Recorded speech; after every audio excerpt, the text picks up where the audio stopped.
हरे कृष्ण। श्री ईशोपनिषद मंत्र नंबर 15 हिरण्मयेन पात्रेण सत्यस्यापिहितं मुखम् तत्त्वं पुषन्नपावृणो सत्यधर्माय दृष्टये। हिरण्मयेन पात्रेण सत्यस्यापिहितं मुखम् तत्त्वं पुषन् अपावृणो सत्यधर्माय दृष्टये। তো এই শ্লোকটা খুব গুরুত্বপূর্ণ শ্লোক। কেন গুরুত্বপূর্ণ শ্লোক সেটা আমরা আলোচনা করলে আপনারা বুঝতে পারবেন। ভেরি ইম্পর্টেন্ট শ্লোক। তো এখানে কি বলছে? হিরণ্ময়। হিরণ্ময় মানে স্বর্ণ, হিরণ্য মানে সোনা। হিরণ্য পাত্র, স্বর্ণ পাত্র দিয়ে সত্যস্য মানে সত্যের, অপিহিতম, অপিত মানে ঢাকা আছে, মুখ মানে মুখ। তাহলে কি সত্যের মুখ স্বর্ণ পাত্র দিয়ে ঢাকা আছে। বোঝা গেল প্রথম লাইনের মানেটা? হ্যাঁ, হিরণ্ময়েন পাত্রেণ সত্যস্য অপিহিতম মুখম, মানে সত্যের মুখটা স্বর্ণ পাত্র দিয়ে ঢাকা আছে। এটা ক্লিয়ার কি? হ্যাঁ, মানেটা বলতে পারবেন? শ্লোক দেখে দেখে বুঝতে পারছেন তো? শ্লোক দেখবেন যখন আমি বলবো, আপনারা সঙ্গে সঙ্গে শ্লোক দেখবেন। হিরণ্ময়েন পাত্রেণ সত্যস্য অপিহিতম মুখম। তৎ, তৎ মানে সেই ঢাকনাটা, ত্বম মানে তুমি, অপাবৃণ, অপাবৃণ মানে খুলে নাও, তুলে দাও, ঢাকনাটা তুলে দাও। তাহলে কি হবে? সত্য ধর্মায় দৃষ্টয়ে, তাহলে তুমি সেই পরম সত্যকে দর্শন করতে পারবে। দৃষ্টি মানে দেখতে পারবে। সেই ঢাকনাটা বা আবরণটা তুলে দাও, তাহলে পরম সত্যকে তুমি দেখতে পারবে। ওকে, এটা হচ্ছে শ্লোকের মানে শাব্দিক অর্থ। হুম। তো অনেক সময় কি হয়, শাব্দিক অর্থ থেকে কিছু অর্থ না বেরোলে তখন আমাদের কিছু অর্থ করতে হয়। বুঝতে পারছেন? যখন কোনো কথার ডাইরেক্ট মিনিং না বেরোয় তখন আমাদের ওটাকে এক্সপ্লেন করে অন্য অর্থ বের করতে লাগে, তাকে বলে লক্ষণাবৃত্তি। লক্ষণাবৃত্তি বলে তার অন্য অর্থ বের করতে হবে। তো এর অন্য অর্থ কি হতে পারে, এটা আমাদের এখন আহ, आगे पीछे सब श्लोक गुलो के ज्वाइंट करे अनुमान करते हुए। তাহলে হিরণ্ময়েনা পাত্রেণ সত্যস্যাপি মুখম, যে পরম সত্য আছে তে স্বর্ণ পাত্র দিয়ে ঢাকা আছে। আর হে পুরুষ, হে প্রভু, তুমি সেই আবরণটা সরিয়ে দাও, যাতে আমি, আমি যে তোমার ভক্ত, আমি তোমার সেই শ্রীমুখ মন্ডলটা দর্শন করতে পারি। তাহলে এর আহ এর অর্থটা কি বেরোবে কেউ বলুন? ঠিক আছে, এটা তো শাব্দিক অর্থ ছিল। কোন কি ঢাকনা আছে, কি পাত্র আছে, কার মুখটা ঢাকা আছে, কি দিয়ে ঢাকা আছে বলুন? কি বোঝাতে চাইছে? হুম, পটারে প্রভু, বিশ্বাত্মা প্রভু, কি মানে কি বোঝাচ্ছে এটা? অদ্বৈত ধারা প্রভু, শ্লোকটার মানেটা বোঝা যাচ্ছে? বুঝতে পারলেন আপনারা? শ্লোকের মানেটা কি বুঝলেন?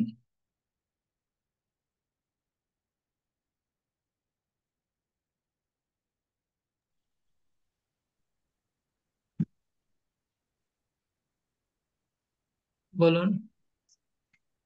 তো মানেটা যেটা বোঝালেন সেটা হচ্ছে যে সোনার পাত্র দিয়ে ওই সত্যের সোনার ঢাকনা দিয়ে ঢাকা আছে, সত্যের পাত্র ঢাকা আছে, সেইটা উন্মোচন করা হয়েছে। ওকে, এটা মানে শ্লোকে, রাইট। এর অর্থটা কি বেরোবে, কেউ আন্দাজ করে দেবেন? হরে কৃষ্ণ প্রভু, সুব্রত বলবো বা- প্রভু? আচ্ছা, টুটার বা আপনি কিছু বলছেন? হ্যাঁ, পরে শ্যামকান্ত মাথায় বলবেন। প্রভু আপনি একবার ক্লাসে বলেছিলেন মনে হয় যে ভেরি কুন্তী গুড। মহারানীর কুন্তী মহারানীর প্রেয়ের সঙ্গে এটা মিলছে হয়তো একটু, যে পরম সত্য মানে ভগবান, ভগবান আহ ব্রহ্মজ্যোতির দ্বারা ঢাকা আছেন, আর সেটাকে আমরা ভক্তির দ্বারা সেটা আমাদের সামনে মানে ভগবানকে তাহলে আমরা দর্শন করতে পারবো, ভক্তির দ্বারা আমরা সেই জ্যোতিটাকে দেখতে পারবো, সরিয়ে ভগবানকে দর্শন করতে পারবো। আরে বল, ভেরি গুড। কুন্তি মহারানী প্রথম শ্লোকে বলছে, দ্বিতীয় শ্লোক, যে উম, অলক্ষ্য সর্বভূতানাম অন্তর্বহিরবস্থিতম। ভগবান একটা পর্দা, ভগবান উপরে একটা পর্দা, নটো নাট্য ধরো জবনিকা মায়া জবনিকা আচ্ছন্নম অজ্ঞাদোক্ষজম অভয়ম ন লক্ষ্যসে মূঢ়দৃশা নটো নাট্য ধরো যথা। মায়ারূপী পর্দা দিয়ে ভগবান ঢাকা আছে, তাকে দেখা যাচ্ছে না। তো এখানে হিরণ্ময় পাত্র মানে ব্রহ্মজ্যোতি। আমরা এর ইন্টারপ্রিটেশন করব ব্রহ্মজ্যোতি। হুম, যেরকম সোনা একটা চমক থাকে, সোনা মধ্যে প্রকাশ থাকে, ঠিক সেরকম ব্রহ্মজ্যোতির প্রকাশ আছে। আর সেই ব্রহ্মজ্যোতি দিয়ে পরম সত্যের মুখ, তো এখানে মুখ মানে আমরা একদম মুখ মানে ভগবানের মুখমণ্ডলটাকেই ধরে নিতে পারি। হুম, মুখ মানে অন্য কিছু এক্সপ্লেন করা দরকার নেই। তাহলে পরম সত্যের মুখমণ্ডলটা উপরে ব্রহ্মজ্যোতির আলো খুব বেশি আছে। যেমন সূর্যের দিকে আমরা তাকাই তো সূর্যকে দেখতে পারি না, তাই না? চোখ কিরকম হয়ে যায়। ঠিক এরকম ভগবানের মুখেও অনেক জ্যোতি আছে। সেটা একজন ভক্ত ভগবানের কাছে পৌঁছে গেছে কিন্তু ভগবানকে মুখটা দেখতে পাচ্ছে না, কেন? এত আলো বেশি আছে। তো সে প্রার্থনা করছে যে তত্ত্বম পোষণ অপাবৃণু, অপাবৃণু মানে সরিয়ে দাও, অপাবৃণু মানে হচ্ছে সরানো। হে প্রভু, তুমি সেটা সরিয়ে দাও, এই জ্যোতিটা, আলোটা সরাও, আমি তোমাকে দেখতে পাচ্ছি না। হুম? আর এখানে কি লিখছে, সত্য ধর্মায় দৃষ্টে। সত্য ধর্মায় কি কে বলছে, কাকে বলছে? একজন ভক্ত নিজেকেই বলছে যে আমি আপনার একজন ভক্ত, আমি আপনার ভক্ত। আমি আমাকে আপনি সত্য ধর্মায় শব্দের অর্থ কি? সত্য, যিনি সত্যের অনুসন্ধানকারী, যিনি সত্যের, যিনি সত্যের আরাধনা করছে। সত্য ধর্মায়, ধর্মায় মানে যিনি ধর্ম অনুষ্ঠান করছে। কোন ধর্ম? পরম সত্য। তো যিনি পরম সত্যের সাধনা করছে, এরকম সাধক একজন প্রার্থনা করছে। এটা এইটা হচ্ছে 15 নম্বর শ্লোকটা, একজন সাধকের প্রার্থনা, ঠিক আছে? এই 15, 16, 17, 18 এই চারটা শ্লোক হচ্ছে প্রার্থনা। প্রার্থনা কে কাছে? একজন সাধক। সাধক কাকে বলে? সাধক তাকে বলে যে এখনো সিদ্ধ হয়নি, এখনো সে ভগবত প্রাপ্তি হয়নি। আর সাধককে যে ভগবত প্রাপ্তি মার্গে অনেক অ্যাডভান্স আছে, যে সংসার থেকে তার কানেকশন কাট হয়ে গেছে কিন্তু তিনি ভগবান কাছে যেতে চাইছে। কিন্তু ভগবান কাছে গিয়ে কি হলো, ভগবানের কে দেখতে পাচ্ছে না, যেহেতু ব্রহ্মজ্যোতি দ্বারা ভগবান নিজেকে ঢেকে রেখেছেন। তো এখানে তত্ত্বম পুষণ অপাবৃণু সত্য ধর্মায় দৃষ্টি। হে পুষণ শব্দ, এখানে পুষণ মানে হচ্ছে পুরুষ, পুরুষ মানে ভগবান। তাহলে হে ভগবান, আপনি আপনার একজন ভক্ত, তাকে আপনি দয়া করে দর্শন দিন। হুম? তিনি আপনার অপেক্ষা করছে। এটা বলা কি ঠিক? একজন একজন যদি বলে আমি আপনার ভক্ত, হুম, আমি আপনার ভক্ত, আমি আপনাকে যথেষ্ট শ্রদ্ধা করি, আপনি আমাকে, এরকম বলা ঠিক কি বেঠিক? কে বলবে? আমি আপনার ভক্ত, আমি আপনার আহ আকাঙ্ক্ষী আমাকে দর্শন দিন, এরকম বলা উচিত কি না? না, এরকম বলা, কারণ ভগবান কৃপাপূর্বক এটা দেখা দেবেন। যেমন দুর্যোধনের মানে যখন নাকি সভাগৃহে ভগবান গেছে, নিজেকে প্রকাশ করেছিলেন, তখন সবাই তো দেখতে পায়নি। ওই ভগবানের যে জ্যোতি, এত ছটা ছিল স্বর্ণময় জ্যোতি, যার ফলে সবাই দেখতে পায়নি। কেবলমাত্র যারা দু একজন দেখতে পেয়েছিলেন, যেমন বিদুর, এরাই দেখতে পেয়েছে। তো এটা আকাঙ্ক্ষা করা উচিত না, ভগবানের হয়তো কৃপা ছাড়াই এটা সম্ভব না দেখাটা। আহ মানে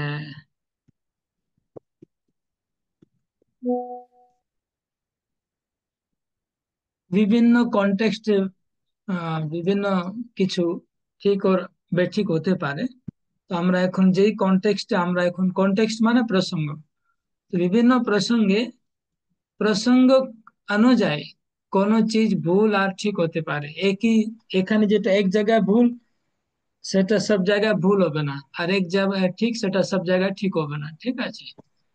তো প্রসঙ্গ ক্রমে কোনো কথা ঠিক হতে পারে, কোনো কথা ভুল হতে পারে। তো এখন যে প্রসঙ্গ চলছে বর্তমানে, এই প্রসঙ্গ অনুযায়ী এটা একদম পারফেক্ট, একদম ঠিক আছে, এটা একদম ভুল নাই। একজন ভক্ত ভগবানকে প্রার্থনা করছে, এই প্রার্থনাটা একদম পারফেক্ট। হে ভগবান, আপনি আপনার মুখমণ্ডল সামনে থেকে ব্রহ্মজ্যোতিটা সরিয়ে দিন, আমি আপনার দর্শন করতে চাইছি। এটা এই প্রসঙ্গ হিসাবে একদম পারফেক্ট প্রার্থনা আছে, এটাকে আমরা ভুল মনে করা উচিত নয়।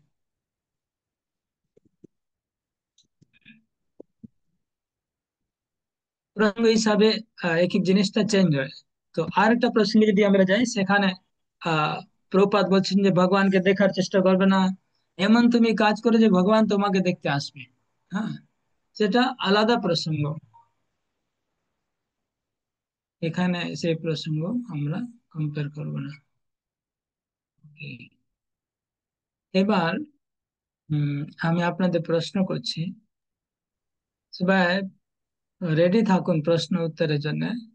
অনেকে কখনো মুখই খুলছে না, আরে আমরা ভক্তকে ভগবানকে প্রার্থনা করছি, ব্রহ্মজ্যোতি সরিয়ে মুখ আপনার দর্শন দিন, আমি আপনাদের প্রার্থনা করছি, আপনারা আপনাদের মুখটা খুলুন, ব্রহ্মজ্যোতি সরিয়ে সবাই একটু একটু মুখটা খুলুন, তাহলে ভালো হয়। আপনার ব্রহ্মজ্যোতির মধ্যে কতদিন ঢাকা থাকবেন? ভগবান তো ব্রহ্মজ্যোতিতে ঢাকা আছে, আপনারা কোন জ্যোতিতে ঢাকা আছেন? মায়া দেবীর জ্যোতিতে পর্দায় ঢাকা আছেন কি? তো হিরण्मयेन পাত্রেণ সত্য সাপি হেত মুখম, ঝুম পাত্র দ্বারা সব মুখ ঢাকা আছে সবার। এই মুখটা, আবরণটা, মুখটা খুলুন, তাহলে তো কিছু বোঝা যাবে, কি বুঝতে পারছেন কি না। হ্যাঁ মানে কিছু বুঝলেন কি না, আমি তো কিছু বুঝতেই পারবো না যদি আপনারা মুখ না খোলেন। এই জন্য আমি এখন ওরাল এক্সাম নিচ্ছি। ওরাল এক্সাম নিলে কি, মানুষ মুখটা খুললে চেনা যায় যে কতটা বুঝতে পেরেছে কিনা।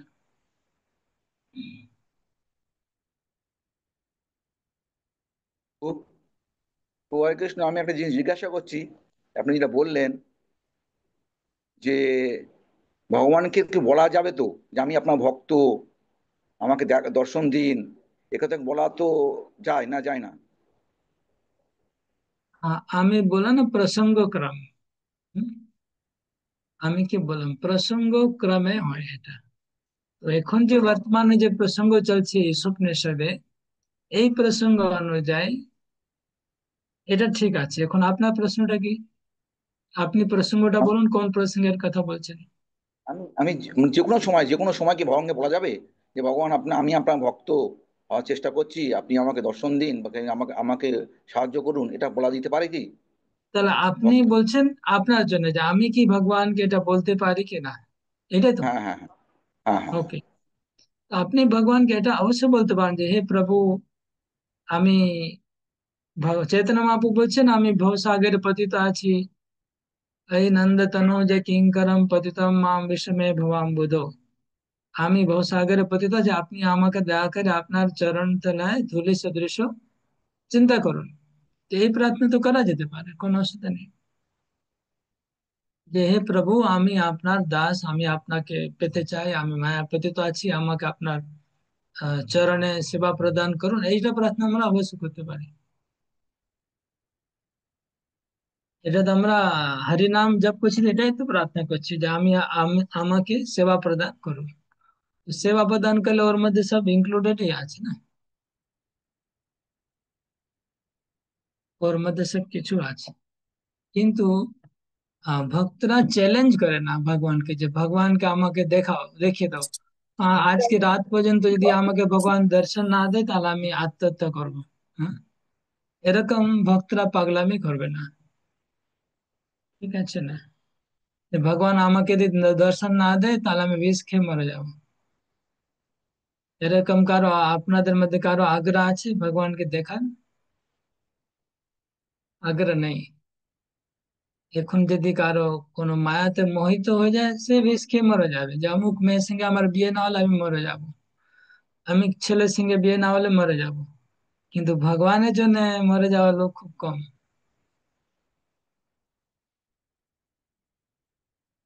তো এরকম পাগলামি করলে হবে না, আমাদের সারা জীবন ভক্তি করতে লাগবে।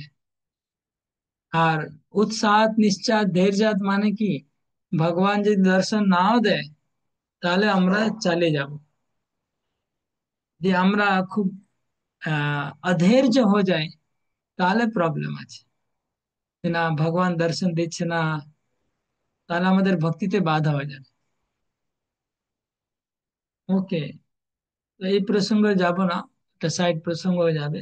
এখন যেটা চলছে আলোচনা, তো আমার প্রশ্ন হচ্ছে আপনাদের কাছে, যে এখানে এই যে শ্লোকে বলা হলো যে হে প্রভু আপনি ব্রহ্মজ্যোতি সরিয়ে দিন, তাহলে আপনার মুখমণ্ডল আমি দর্শন করবো।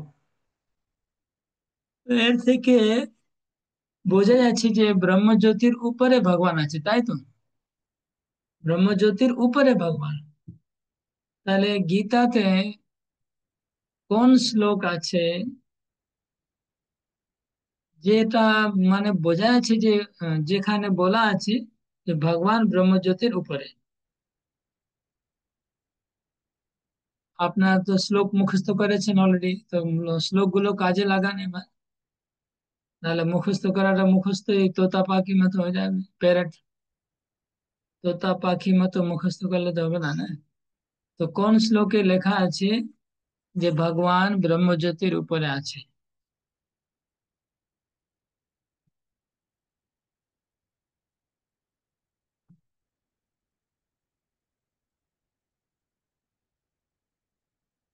কি হলো, এতক্ষণ বলতে পারছে না, তাহলে আপনাদের শ্লোক মুখস্থ করা তো বেকার হয়ে গেল।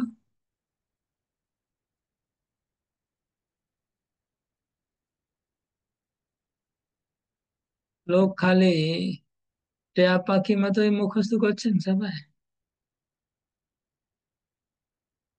নাকি মানেটাও মনে রাখছেন কিনা শ্লোকের? ব্রহ্মণই প্রতিষ্ঠাহম। প্রভু এটা ব্রহ্মণই প্রতিষ্ঠাহম। हाँ, वेरी गुड, हरि बोल हरि बोल। সবাই একবার হরি বল বলুন, হরি বল মানে বলতে হবে না, ওখানে লিখুন চ্যাট বক্সে রিবল। হরি বল, হরি হরি লিখে দিন, হরি লিখে দিন। তাহলে উনি বলতে পারলেন যখন ব্রহ্মণ হি প্রতিষ্ঠা অমৃতা সর্বস্য চ শাশ্বতস্য চ ধর্মস্য সুখস্য একান্তিকস্য চ।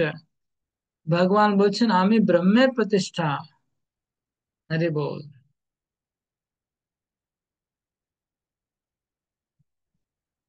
ওকে, এটা হয়ে গেল। এবার ব্রহ্ম সংহিতাতে একটা শ্লোক আছে, আপনারা পুরো শ্লোকটা হয়তো বলতে পারবেন না, কিন্তু শ্লোকের কিছু অংশটা বলতে পারেন। ব্রহ্ম সংহিতাতে কোন শ্লোকে লেখা আছে যে ব্রহ্ম জ্যোতি ভগবানের অধীনে?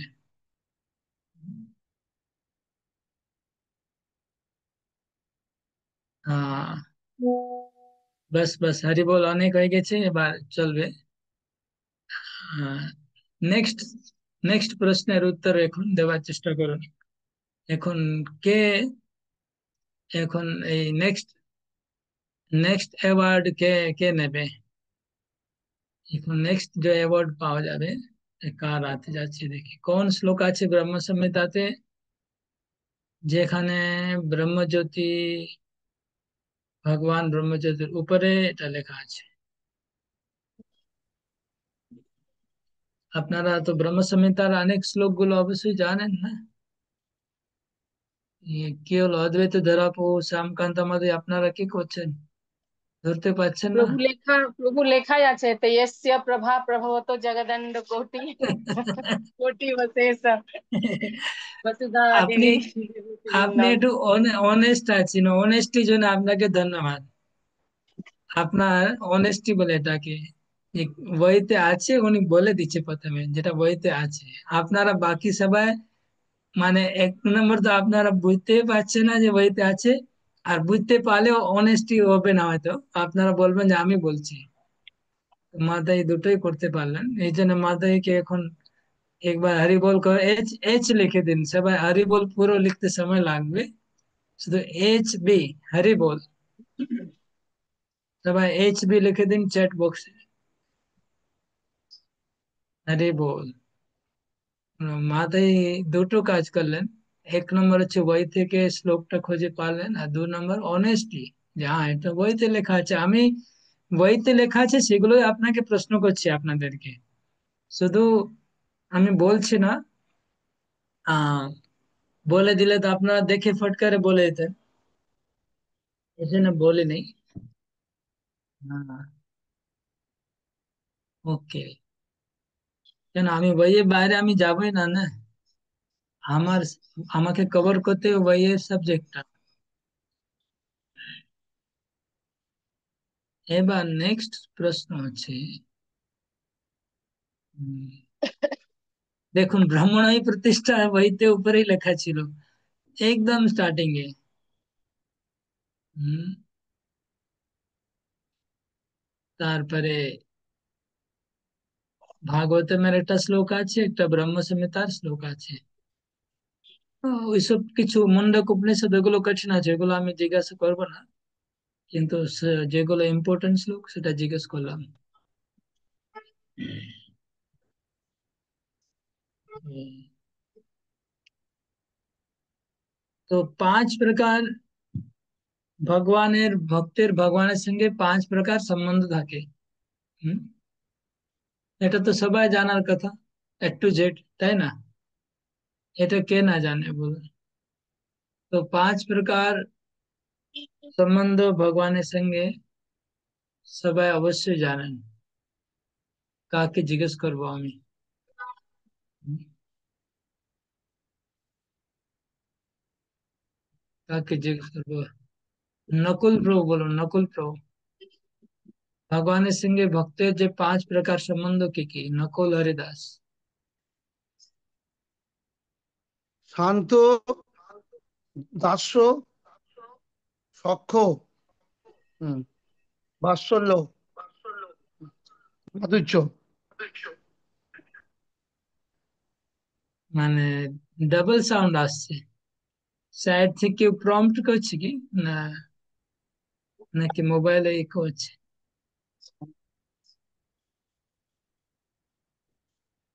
মাথায় প্রম্পট করছে না? আরে বল,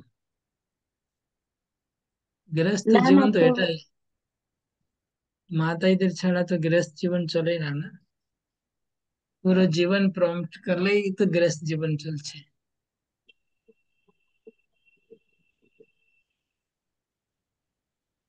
ওকে, তো শান্ত দাস্য সখ্য বাৎসল্য মাধুরী, এটা হচ্ছে 5 সম্বন্ধ।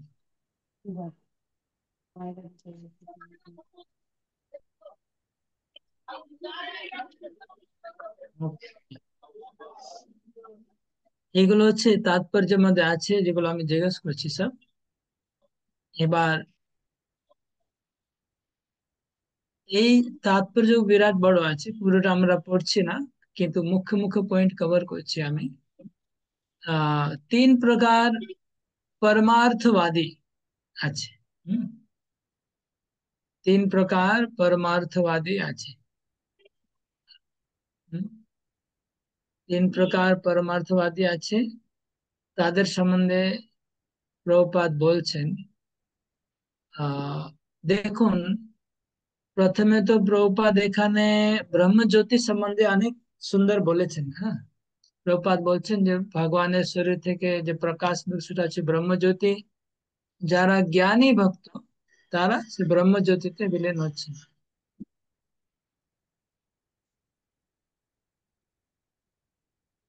সাংখ্য যোগ আর জ্ঞান যোগ এ দ্বারা ব্রহ্মজ্যোতি ভগবানের শরীর থেকে যে অঙ্গ ছটা, ভগবানের শরীরে যে অঙ্গ ছটা সেটা হচ্ছে ব্রহ্মজ্যোতি, সেখানে তারা প্রবেশ করছে।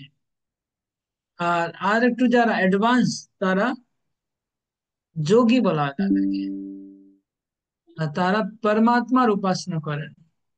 তাহলে পরমাত্মা কি?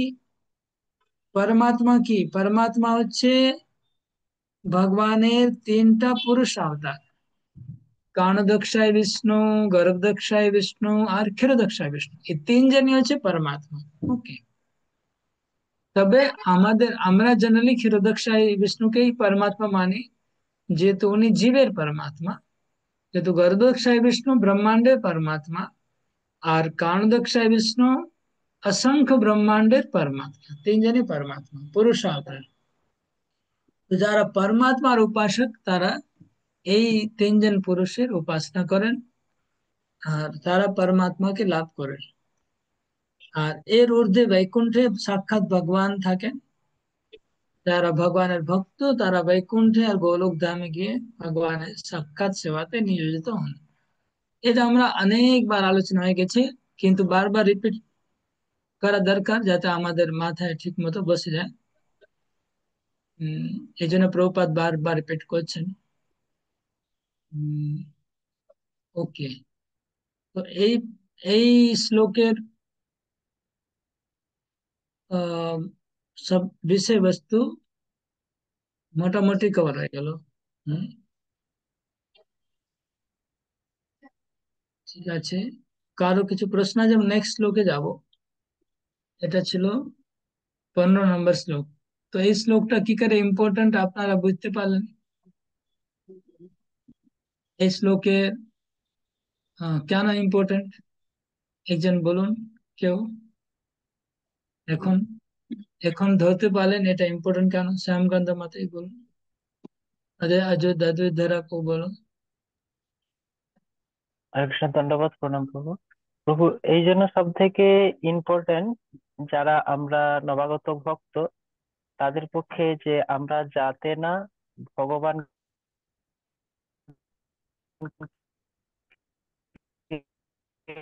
আওয়াজ কেটে গেল তো, কিছু শোনা গেল না। ঠিক আছে, পুরো ইন্ডিয়াতে নেটের প্রবলেম চলছে নাকি?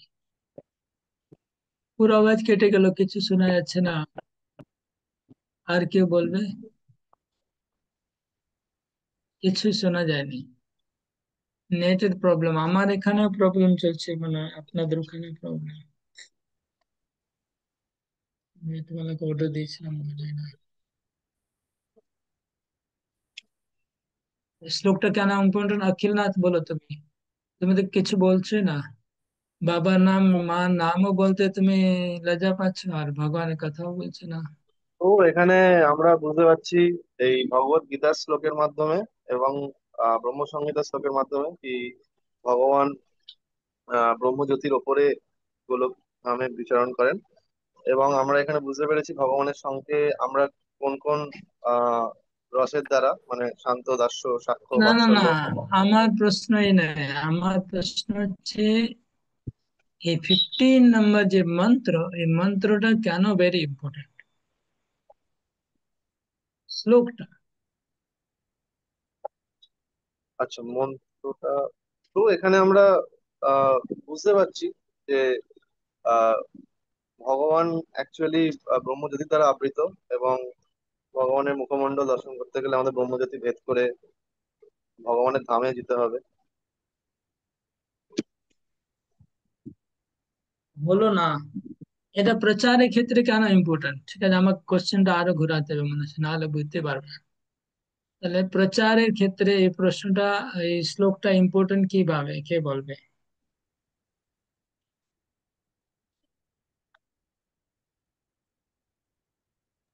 তো ভগবানের কাছে কিভাবে প্রার্থনা করা যায়? প্রচারের ক্ষেত্রে এই শ্লোকটা ইম্পর্টেন্ট কেন?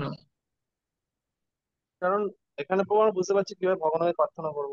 তো এটা আমরা বলতে পারি প্রচারে, এই শ্লোকের মাধ্যমে আমাদের বলছে যে এইভাবে আমরা ভগবানের প্রার্থনা না করতে না পারি। না, না না, হরে কৃষ্ণ প্রভু হলো না, প্রণাম। হলো না। প্রভু বলবো হ্যাঁ, বলুন। কিছু? হ্যাঁ, হ্যাঁ প্রভু, বলুন। বলছিলাম প্রচারের ক্ষেত্রে আপনি যেরকমটা বললেন যে আমরা ভগবানের কাছে কিভাবে প্রার্থনা জানাতে পারি, অর্থাৎ আমরা এইভাবে প্রার্থনা জানাতে পারি এবং আমরা যখন হরিনাম করি তারও অর্থ এটাই যে ভগবান আপনার সেবা আমাদেরকে প্রদান করুন। এবং আপনি তার মধ্যে একটা কথা বললেন যে এই কথাটা বলার মাধ্যমেই কিন্তু আমাদের সব কিছু পাওয়া হয়ে যাচ্ছে। ঠিক আছে, তার মধ্যে আমাদের ধরুন সেবা কিভাবে করব, অবশ্যই তার জন্য আমার একটা বাড়ি দরকার, তার জন্য আমার একটা কাজ দরকার, তবেই তো আমি সেবা করতে পারবো। তাহলে না এই না না, একটা আমি কথার আমি আমি আমি ওটা ওই পয়েন্টটা আমি বলছি না, আমি আরেকটা পয়েন্টটা চিন্তা করে প্রশ্ন করছি। আমার সম্পূর্ণ আলাদা। এটাই মনে হলো প্রভু। যাই হোক, ঠিক আছে। আদ্বৈত, বলবো। বলুন, বলুন, বলুন। প্রভু ব্রহ্ম জ্যোতি দ্বারা, মানে ভগবানের মুখমণ্ডল জ্যোতির দ্বারা মানে আবৃত থাকে। তা আমাদের সেই জ্যোতি উন্মোচন করতে হবে। এটা হচ্ছে ভগবান ব্রহ্ম, যোগী এবং ভক্ত। তার মানে ব্রহ্ম, পরমাত্মা এবং ভগবান। তো ভক্তরা ভগবান হলো বৃন্দাবন ধাম, ভগবানের কাছে ভক্তরা পৌঁছাবে। আর যারা যোগী তারা ভগবানের তিনটে রূপ আছে, একটা হচ্ছে সর্বদাক্ষাই, কারদাক্ষাই এবং দাক্ষাই বিষ্ণু, এই তিনটে উপাসনা করবে। আর যারা জ্ঞানী তারা ব্রহ্মজ্যোতির উপাসনা। ওকে।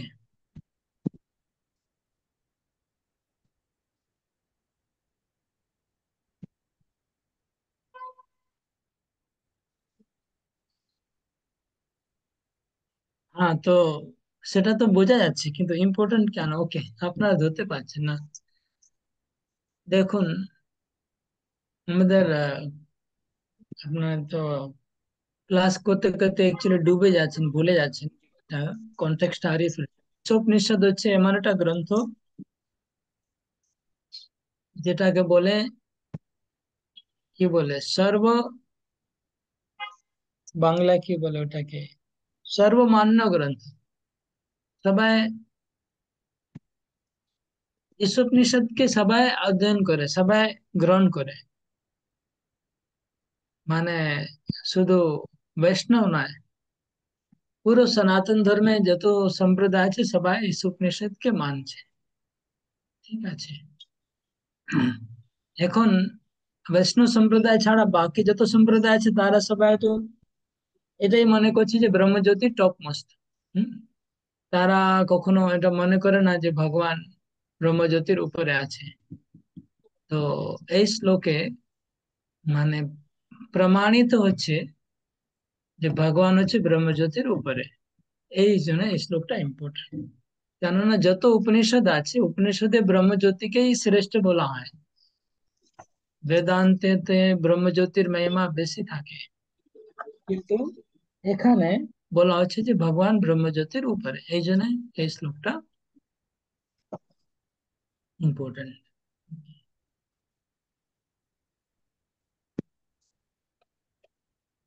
এবার 16 নম্বর, আমি বললাম এই যে চারটা শ্লোক হচ্ছে ভক্তের প্রার্থনা।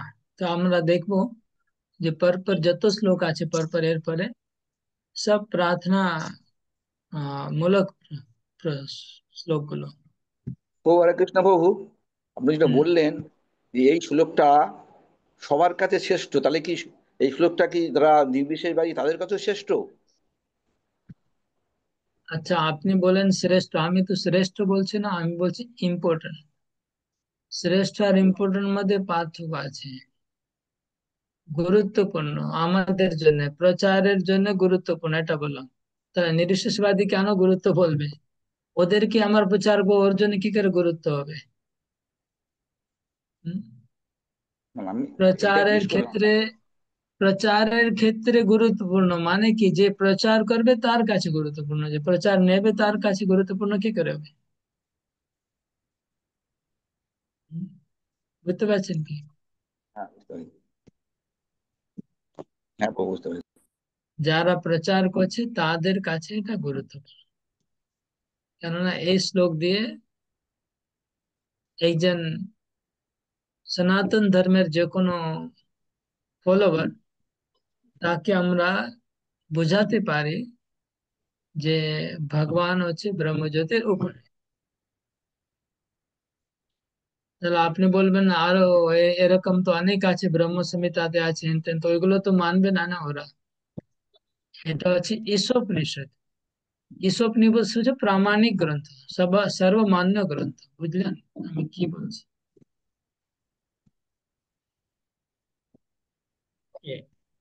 নেক্সট শ্লোক। এই গ্রন্থের মহিমাটা আপনি হয়তো আপনারা বুঝতে পারছেন না, ভুলে গেছেন সব। আমি যে হরে বলি কৃষ্ণ প্রভু। 108 উপনিষদ আছে, 108-এর মধ্যে 10 ইম্পর্টেন্ট টপ মোস্ট আছে, 10-এর মধ্যে এক হচ্ছে এটা, এগুলো সব ভুলে গেছেন, কিছু মনে নেই মনে। ওকে, হ্যাঁ বলুন মাতাজি। প্রভু এখানে বলা হয়েছে যে আপনার মুখমণ্ডল আচ্ছাদিত, মানে ভগবানের মুখমণ্ডল আচ্ছাদিত ব্রহ্মজ্যোতির দ্বারা।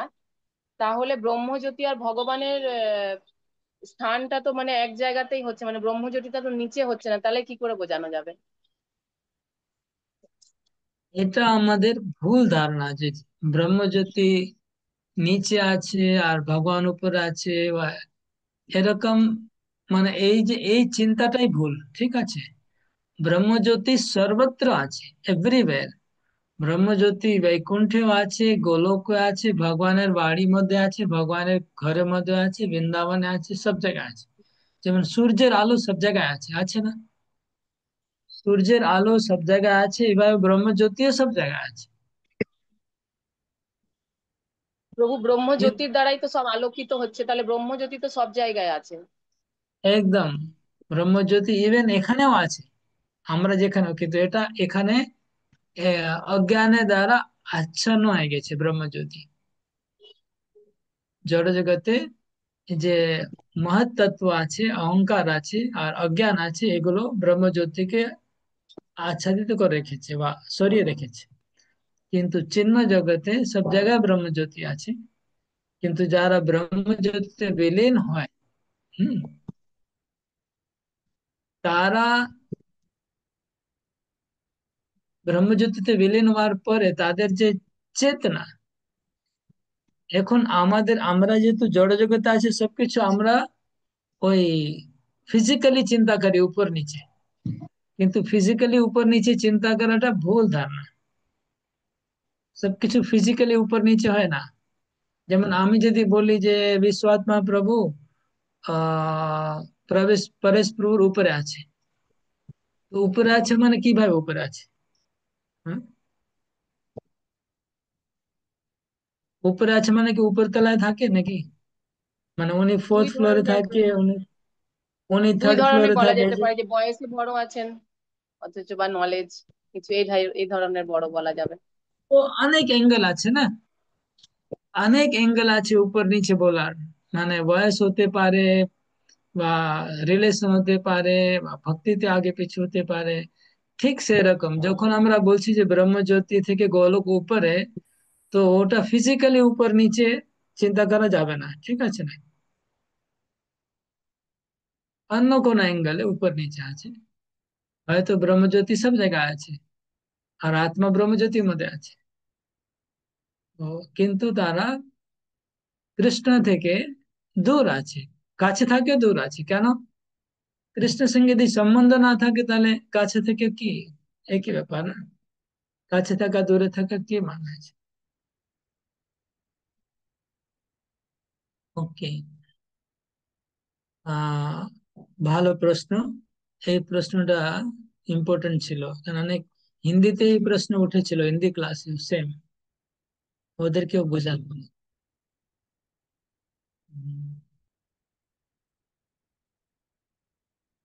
16 नंबर। उशन्नेकर्षे यमा सूर्य प्राजापत्यः व्यूहरश्मिन् समूह तेजो यत्ते रूपं कल्याणतमं तत्ते पश्यामि। योषोषो पुरुषा सोऽहमस्मि। उषाने कर्षे यमः सूर्य प्राजापत्य व्यूहरश्मिन् समूह तेजो यत्ते कल्याणतमं तत्ते पश्यामि। यो अशोषो पुरुषो सोऽहमस्मि। এই শ্লোকের শব্দগুলো আপনারা একটু লক্ষ্য করুন, আমি শব্দগুলো বোঝাচ্ছি, আপনারা এই শব্দগুলোর দিকে তাকাবেন আর একটু মনে রাখার চেষ্টা করুন। আমি বুঝি না আপনারা কেন সব ভুলে যাচ্ছেন, মনে কেন থাকে না। যদি আপনারা খুব অ্যাটেন্টিভলি শুনেন, ফুল অ্যাটেনশন, তাহলে মেমরি থাকবে, মনে থাকবে, ভুলতে পারবে না। যদি অ্যাটেনশন কম থাকে তাহলে মনে থাকবে না, ভুলে যাবে। অ্যাটেন্টিভলি শুনুন। তো এই শ্লোকের মধ্যে অনেক আলোচনা করলে, শব্দগুলো দেখলে অনেক কিছু শিক্ষা পাবো, আমরা অনেক কিছু জানতে পারবো, অনেক কিছু শেখার আছে এই শ্লোকে।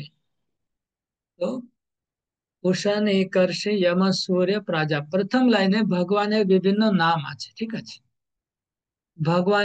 ভগবানকে বিভিন্ন নাম দিয়ে একজন ভক্ত ডাকছে। প্রথম বলছে পুষণ, পুষণ মানে ভগবান যিনি শক্তিশালী, যিনি পুরুষ। একর্ষে মানে যিনি হচ্ছে ঋষি। यम যিনি হচ্ছেন यम, यम মানে নিয়ন্ত্রণ কর্তা, যিনি হচ্ছেন কন্ট্রোলার। কুশন একর্ষে यम सूर्य, ভগবানকে তিনি সূর্য বলছে। কেন সূর্য বলছে? সূর্য মানে যিনি সূরি বা দেবতা, তাদের নেতা। সূর্য মানে যিনি দেবতাদেরকে লিড করেন, বা যিনি সুর Yes. বা দেবী গুণ সম্পন্ন লোক, তাদের যিনি নেতৃত্ব প্রদান করেন, সূর্য, বা যিনি প্রকাশ প্রদান করেছেন সমগ্র জগৎকে, সেই ভগবান হচ্ছেন সূর্য। আর প্রাজাপত্য, তো ভগবানকেই এই বিভিন্ন নাম দিয়ে ডাকা হলো। কি? यम, সূর্য, প্রাজাপত্য, ঋষি আর পোষণ। এই নামগুলো কেন বলা হলো? কেননা সাধারণ মানুষ আহ এইসব জিনিস সঙ্গেই বেশি রিলেট করতে পারে। ঠিক আছে? যারা এখনো ভক্তিতে উন্নত হয়নি, তারা ভগবানকে সূর্য হিসাবে দেখতে পারছে, ভগবানকে প্রজাপতি রূপে, यम রূপে, এই রূপে দেখতে পাচ্ছে। আর আরেকটা কারণ হচ্ছে এই সব নাম বলা, যে 4টা বেদ আছে, বেদে যত রকম যজ্ঞ আছে, মন্ত্র আছে, এগুলো মধ্যে এইসব নাম আছে, যম, প্রজাপতি, সূর্য। তো যেখানে বেদের মধ্যে দেবতাদের নাম আছে, সেই নামটা অ্যাকচুয়ালি ভগবানকেই ইন্ডিকেট করছে। বেদে যেখানে ইন্দ্র লেখা আছে, সেখানে ভগবানকেই বলা হচ্ছে ইন্দ্র। ভগবানই একজন ইন্দ্র, ভগবানের একটা নাম ইন্দ্র। হুম, কিভাবে? ইন্দ্র মানে নিয়ন্ত্রণ কর্তা, ভগবান একজন নিয়ন্ত্রণ কর্তা। শিব, শিব মানে কল্যাণকারী, ভগবান হচ্ছে শিব, কল্যাণকারী। এইভাবে দেবতাদের যে নাম, সেটা ভগবানের এক একটা গুণ। এই জন্য এই চারটা নাম। এবার আমরা ভিতরে ঢুকবো, এটা জানি খালি নামগুলো বললাম। এখন আগে লাইনটা খুব সুন্দর, এত সুন্দর দেখুন। व्यूह रश्मि समूह। রশ্মি মানে আপনারা সবাই জানেন প্রকাশের, রশ্মি মানে প্রকাশ, এটা আপনারা জানেন, যেমন সূর্য রশ্মি, চন্দ্রমা রশ্মি। তো সমূহ মানে অনেক রশ্মি, রশ্মি সমূহ, একদম সোজা বাংলা। তো ভিউ মানে সরিয়ে দেন। তো আপনার সামনে যে অনেক রশ্মি সমূহ আছে, প্রকাশ আছে, সেটা সরিয়ে দিন, তাহলে কি হবে? পরের লাইনটা কত স্পষ্ট লেখা আছে, यत्ते रूपम कल्याण तमम तत्ते पश्यामि। আপনার কল্যাণতম রূপ আমি পশ্যামি, আমি যেন দেখতে পারি। হুম। হে ভগবান, আপনার সামনে থেকে এই যে রশ্মির সমূহ, সেটা আপনি সরিয়ে দিন, তাহলে আমি আপনার কল্যাণতম যে রূপ আছে সেটা আমি দর্শন করতে পারি, একদম স্পষ্ট। হুম।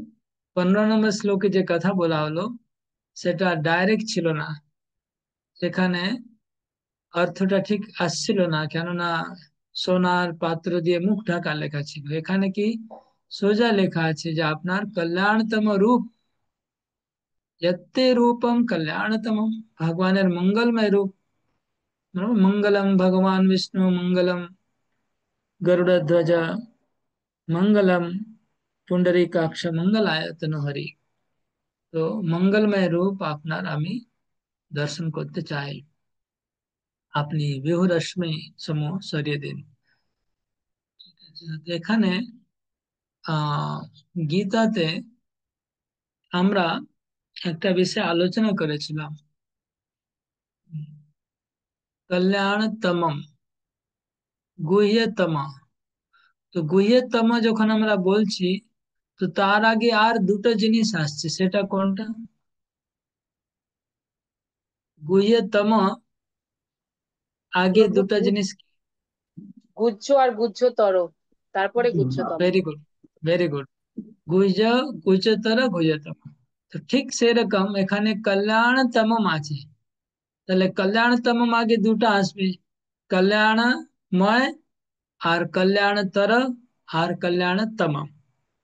তো এখানে যে ভক্ত প্রার্থনা করছে ভগবানকে, হে প্রভু আপনার কল্যাণতম রূপম আমি দেখতে চাই। তাহলে ভগবানের কল্যাণতম দেখতে চাইছে, তাহলে কল্যাণতরটা কি আর কল্যাণ কি, এটা হচ্ছে প্রশ্ন।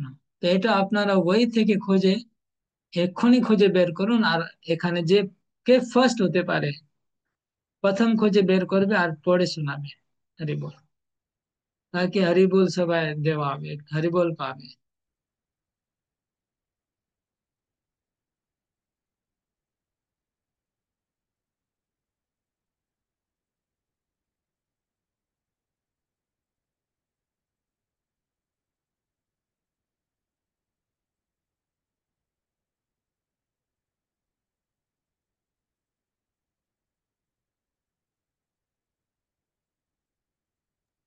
হরে কৃষ্ণ প্রভু। हाँ बोलो। নির্বিশেষ ব্রহ্মজ্যোতি উপলব্ধির দ্বারা ভগবানের মঙ্গলময় রূপকে অনুভব করা যায় এবং ভগবানের সর্বব্যাপী রূপ বা পরমাত্মা উপলব্ধির দ্বারা আরো মঙ্গলময় দিব্য অনুভূতি হয়। কিন্তু স্বয়ং পরমেশ্বর ভগবানের মুখোমুখি সাক্ষাৎকারের মাধ্যমে ভক্ত ভগবানের সবচেয়ে মঙ্গলময় রূপকে অনুভব করেন। হরিবোল। তো ये अखिलनाथ अवार्ड পেয়ে গেছে। সবাই একবার হরিবোল লিখুন, এইচবি লিখুন, এইচবি চ্যাট বক্সে সবাই হরিবোল দিন, কেন ফার্স্ট হয়েছে। দেখুন আপনাদের কেউ খুঁজে বের করলেন না, দেরি হলো, তার মানে যার বয়স কম আছে, একটু ইয়াং এর আর এজ এর ডিফারেন্সটা এখন বোঝা যাচ্ছে।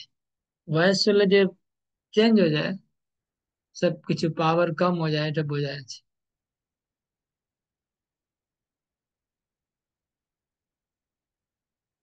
তো মঙ্গলময়, সবচাই মঙ্গলময়, তিন রকম এখানে বলা হলো। তাহলে কল্যাণ, কল্যাণতর, কল্যাণতম। তো ব্রহ্ম জ্যোতি হচ্ছে কল্যাণ, পরমাত্মা হচ্ছে কল্যাণতর, আর ভগবানের যে সাক্ষাৎ রূপ সেটা হচ্ছে কল্যাণতম। তাহলে ব্রহ্ম জ্যোতিতেও কিন্তু মঙ্গল, ঠিক আছে, ওটা খারাপ অমঙ্গল নয়, এটা অমঙ্গল মনে করবেন না, ব্রহ্ম জ্যোতিকে অমঙ্গল মনে করবেন না।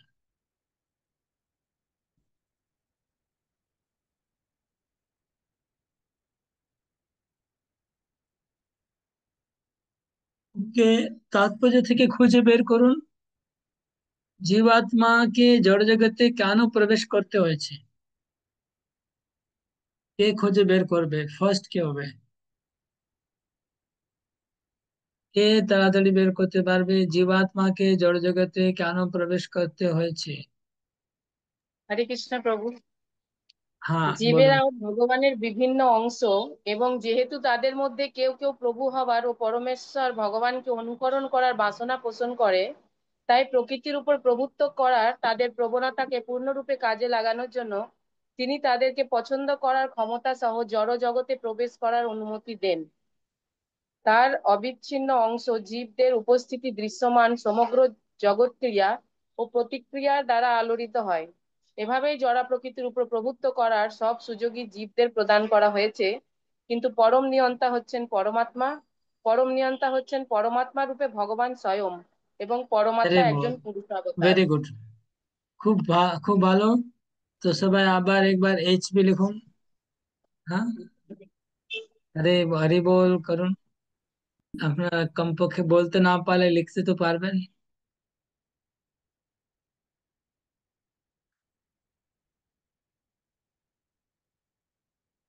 আমি চাইছি প্রত্যেক ভক্ত কিছু অ্যাওয়ার্ড পাবে, কিন্তু আমার কিছু করার নেই। যদি একজন দুজন সব অ্যাওয়ার্ড নিয়ে যায় আমি কি করবো? নেক্সট কোয়েশ্চেন আছে সূর্যের উদাহরণ, ফটাফট বের করুন তাড়াতাড়ি। সূর্যের সঙ্গে কিভাবে প্রপাত কম্পেয়ার করেছেন? হাত তুলবেন, যে খুঁজে বের করে পাবেন হাত তুলবেন, না নাহলে আনমিউট করে বলুন ফটাফট, কোনো অসুবিধা নেই। যে তাড়াতাড়ি বের করবে সে আনমিউট করে বলবেন। হরে কৃষ্ণ প্রভু। হ্যাঁ বলুন। ব্রহ্ম সংহিতায় ব্রহ্মজ্যোতি সম্বন্ধেও বর্ণিত হয়েছে, এবং সেখানে বলা হয়েছে যে সূর্য গোলক থেকে যেমন সূর্য কিরণ বিচ্ছুরিত হয়, ঠিক তেমন ভাবেই পরম চিন্ময় গ্রহলোক গোলক বৃন্দাবন থেকে ব্রহ্মজ্যোতি বিচ্ছুরিত হয়। এই ব্রহ্মজ্যোতির তীব্র আলোক অতিক্রম না করা পর্যন্ত ভগবত ধামের সন্ধান পাওয়া যায় না। ব্রহ্মজ্যোতির তীব্র আলোক ছটায় অন্ধ হয়ে নির্বিশেষবাদী জ্ঞানীরা ভগবানের পরম ধাম যেমন উপলব্ধি করতে পারে না, তেমনি তার অপ্রাকৃত রূপও উপলব্ধি করতে পারে না। ওকে, হরে কৃষ্ণ প্রভু। এটাই, আর কোনো এক্সাম্পল নেই না সূর্যের এখানে? ওকে ঠিক প্রভু আছে, নেক্সট। প্রথমে আছে। ওকে, এটা পড়লাম, রাইট। হ্যাঁ ওটাই তো, প্রথমটাই তো বলা দরকার ছিল, ওটাই তো দরকার, এটা না। এখন যেটা আপনি পড়লেন ওটা চলবে না। ও সূর্য এবং এটা যে, সূর্য কিরণ, হ্যাঁ পড়ুন পড়ুন। সূর্য এবং সূর্য কিরণ গুণগতভাবে এক ও অভিন্ন। সেই রকম গুণগত বিচারে ভগবান ও জীব এক ও অভিন্ন। সূর্য একটি, কিন্তু সূর্য কিরণের কণাগুলি অসংখ্য। সূর্য রশ্মি সূর্যেরই অংশ, আর সূর্য ও তার রশ্মি সমন্বিতভাবে পূর্ণ সূর্য। সূর্য গোলকের মধ্যেই সূর্যদেব বাস করেন, এবং সেই রকম যেখানে থেকে ব্রহ্মজ্যোতি বিস্মিত হয়, সেই চিন্ময় পরম গ্রহলোক গোলক বৃন্দাবনী সনাতন ভগবান বসবাস করেন, যেমন আরে ব্রহ্ম বল, সংহিতায়। ঠিক আছে ঠিক আছে, তাহলে এই শ্লোকের একদম ফার্স্ট লাইনে আনসার ছিল, অথচ আপনারা কেউ এতক্ষণ হলো, 5 3 4 মিনিট হয়ে গেল, কোথায় আপনারা কি অন্য জায়গায় ছুটে বেড়াচ্ছিলেন কি? মানে প্রথম লাইনটা মিস করলেন না কি, ব্যাপার নাকি? হ্যাঁ, আমি বললাম সূর্যের উদাহরণ কি, এত সুন্দর ভাবে প্রভুপাদ লিখেছেন সূর্যের সম্বন্ধে। সূর্য যেমন তার চিৎকণ আত্মা আছে, তারপরে সূর্যের মধ্যে ভগবান আছে, এরকম ওখানে গোলক বৃন্দাবনে কৃষ্ণ আছে, সব কত সুন্দর ব্যাখ্যা করা হলো।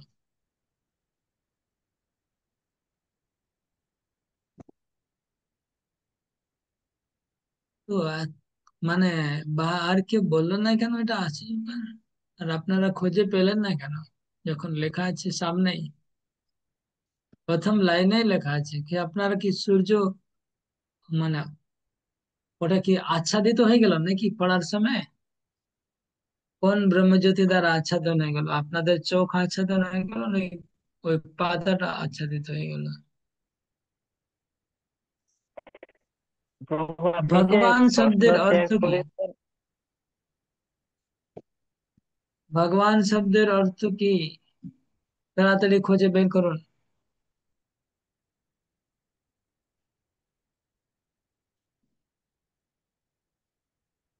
স্পিড স্পিড স্পিড, এত দেরি কেন? প্রভু, ভগবান শব্দের অর্থ ভগবান ফার্স্ট কাম সর্বব্যাপী ফার্স্ট। রূপ। হরে কৃষ্ণ প্রভু, ভগবানের সর্বব্যাপী রূপ, পড়ুন পড়ুন সুপ্ত পড়ুন জাগ্রত, পড়ে। সুপ্ত জাগ্রত অব্যক্ত সর্বাবস্থায় ও যা বর্তমান এবং আচ্ছা ঠিক আছে, যা থেকে বদ্ধ যা থেকে বদ্ধ মুক্ত আত্মারূপে জীব শক্তির সৃষ্টি হয়, তাকেই ব্রহ্ম বলে। ভগবান যেহেতু পরমাত্মা ও পরম ব্রহ্মের পরমাত্মা ও ব্রহ্মের উৎস, না তাই না না তিনি হচ্ছেন। না, ভগবান শব্দের অর্থ তো হলো না এটা, তো ব্রহ্মের আপনি অর্থ বলেন না। ভগবান শব্দের অর্থ ভ, গ, ব ইত্যাদি। হরে কৃষ্ণ প্রভু। হ্যাঁ বলুন। যে জ্ঞানবান ঋষিগণ ভগবান শব্দের প্রথম অক্ষরটি দুটি কারণে তাৎপর্যপূর্ণ। প্রথমত, যিনি সম্পূর্ণ রূপে প্রতিপালন করেন এই অর্থে, এবং দ্বিতীয়ত অভিভাবক অর্থে। দ্বিতীয় অক্ষর গ অর্থ পথপ্রদর্শক, পরিচালক বা স্রষ্টা।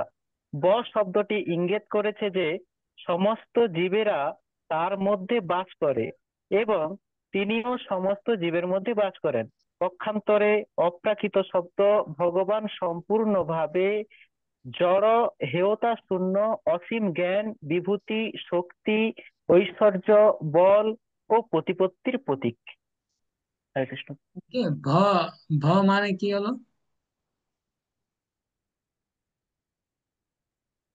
ভ মানে কি? গ মানে কি?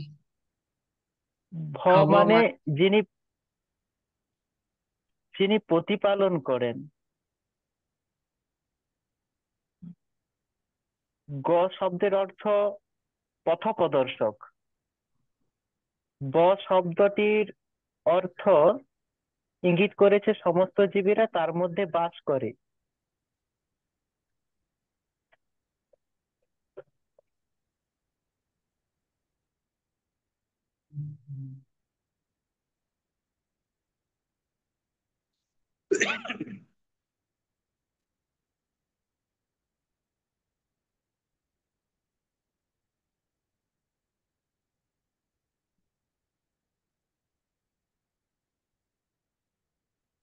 খুব মানে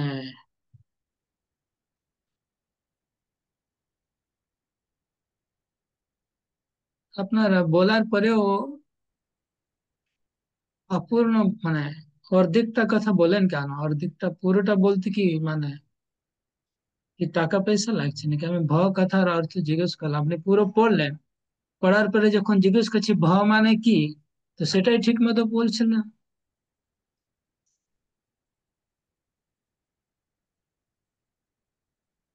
পড়ার পরেও মানে পড়ছে না, কি আশ্চর্য। ভ ভ শব্দের অর্থ প্রভু যিনি প্রতিপালন করেন। আরে ঠিক মতো পড়ো।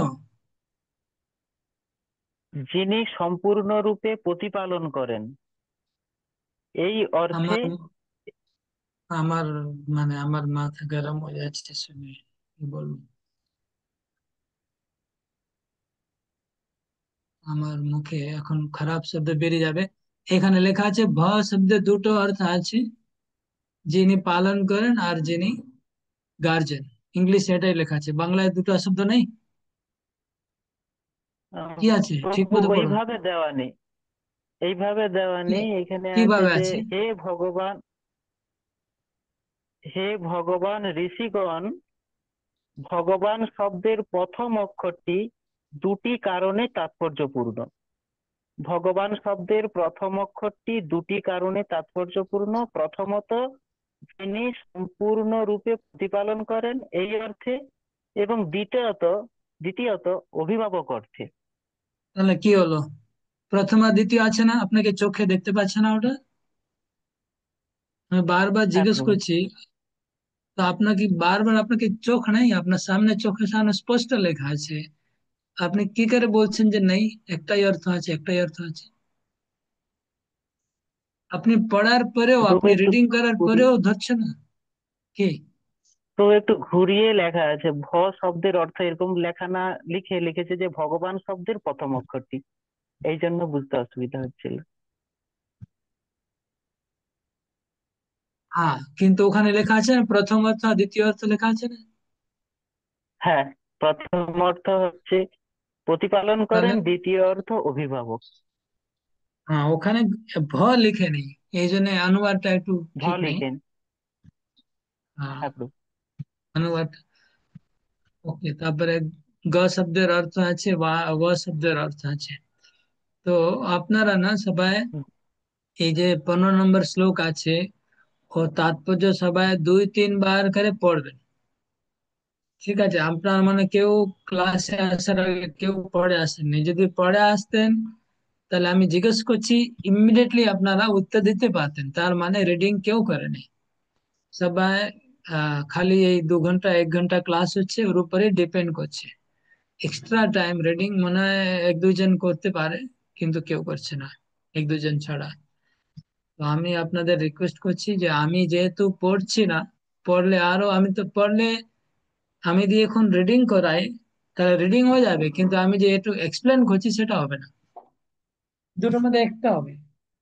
যদি আমি এখন রিডিং করাই তাহলে রিডিং হবে, কিন্তু এই যে বুঝাচ্ছি সেটা আর হবে না। আর যদি আমি বুঝাই তাহলে রিডিং আপনাদেরকে আলাদা করে করতেই হবে। এখন রিডিং করতে পারছি না টাইমের অভাবে, কিন্তু আপনারা পড়বেন। এই 15 নম্বর শ্লোকের তাৎপর্য একবার পড়লে হবে না। আপনাদের যা মাথা আমি দেখছি খুব বুদ্ধিমান আছেন, ইন্টেলিজেন্ট, মেমোরি পাওয়ারফুল আছে সবার, কম সে কম 3-4-5 বার পড়তে হবে।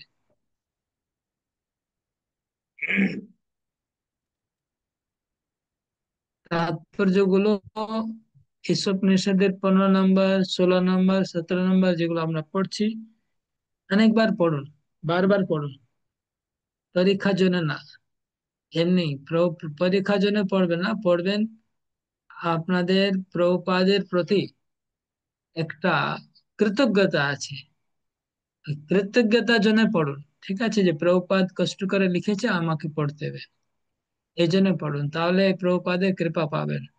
আর পরীক্ষার জন্য পড়বেন, কারো কৃপা পাবেন না, ভগবানেরও কৃপা পাবেন না, আমার তো পাবেন না, কারো পাবেন না।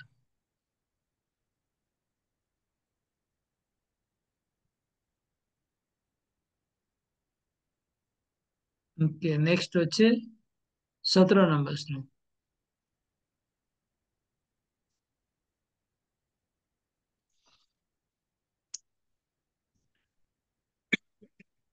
वायोरनिलम् अमृतम् मथेदं भस्मान्तं शरीरम्। ॐ क्रतुस्मर कृतं स्मर क्रतो स्मर कृतं स्मर। এটা আপনারা বলুন, কিন্তু আনমিউট করবেন না। আনমিউট না করে নিজে নিজে নিজে নিজে বলবেন আমার সঙ্গে। ওম বায়োরনিলম অমৃতম अथेदं भस्मान्तं शरीरम्। ॐ क्रतो स्मर कृतं स्मर क्रतो स्मर कृतं स्मर। তো এই মন্ত্রটা একজন সাধক তার শরীর ত্যাগ করার সময় উচ্চারণ করছে। সে বলছে যে আমার শরীরটা পঞ্চভূতের সঙ্গে পঞ্চভূত বিলীন হয়ে যাচ্ছে। আমার শরীরের মাটিটা মাটিতে বিলীন হয়ে যাবে, আগুন আগুনে বিলীন হয়ে যাবে, বায়ু বায়ুতে বিলীন হয়ে যাবে, জল জলের বিলীন হয়ে যাবে। हे प्रभु, ओम क्रतो स्मर कृतम स्मर, क्रतो स्मर कृतम स्मर। 4 বার, 4 বার বলছে। কি বলছে? ওম क्रतो स्मर कृतम स्मर। হে প্রভু, আমি আপনার জন্য যা কিছু মঙ্গলময় কার্য করেছি আপনি সেটা মনে রাখবেন, ভুলবেন না। এটা বলা কি ঠিক না ভুল? ভগবানকে বলছি, হে প্রভু, আমি সারা জীবন যা কিছু মঙ্গলময় কাজ করেছি আপনার উপলক্ষে, সেটা আপনি আমার এখন মৃত্যুর সময় আপনি মনে রাখবেন, আপনি ভুলবেন না। আপনি মনে রাখবেন, আপনি ভুলবেন না। এই এইটা বলাটা ঠিক না ভুল, কে বলবে? ভুল প্রভু, হ্যাঁ, ভুল। ওকে। আর কে বলবে? প্রভু, যখন এই মন্ত্রটা প্রভু ঈশ্বর ঠিক। উপনিষদে আছে তাহলে নিশ্চয়ই এটা ঠিক। হ্যাঁ, ভুল হলে এখানে আসবে কেন মন্ত্রটা? ঠিক বলছেন, মাথায় লজিকটা ঠিক দিলেন। আসি তো রিপু। আপু ওইটা ঠিক, একদম ঠিক।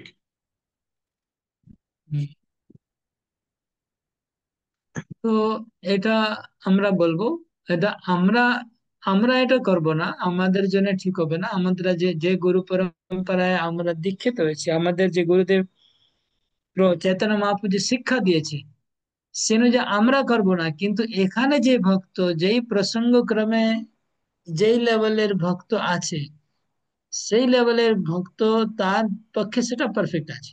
ঠিক আছে? তো এই এই ঈশ্বর যে যে পার্টিকুলার ভক্ত প্রার্থনা করছে, সেই ভক্ত যেই স্টেজে আছে, যে পর্যায়ে আছে তিনি, তার ওই পরিস্থিতি, ওই প্রসঙ্গে যেই পরিস্থিতিতে উনি আছেন, সেই পরিস্থিতিতে ওটা ঠিক ছিল। ঠিক আছে? তো আমরা তো জানি না কোন পরিস্থিতিতে এই কথাটা বলেছে সে ভক্ত, পুরো ঘটনাটা না জানলে আমরা জানতে পারবো না, না? এই জন্য যেই পরিস্থিতির মধ্যে দিয়ে সেই শ্লোকটা বলেছে, সে অনুযায়ী সেটা ঠিক আছে। তো আমরা এখান থেকে শুধু দেখবো যে তার মোড় কি আছে, ভক্তের ইচ্ছাটা কি, তিনি কি কেন এটা বলছে, তার কি বলতে চাইছে, বা এই শ্লোকটাকে কেন এই উপনিষদের মধ্যে দেওয়া হলো, এই ধরনের শ্লোকটাকে কেন এখানে দেওয়া হয়েছে, সেটা আমাদেরকে ধরতে হবে। তাহলে বায়ুর অনিলম অমৃতম অথেদম ভস্মান্তম শরীরম, ভস্মান্তম শরীরম, আমার শরীর ভস্ম হয়ে যাবে, মানে মৃত্যু সময় শরীর আমার ভস্মীভূত হয়ে যাবে।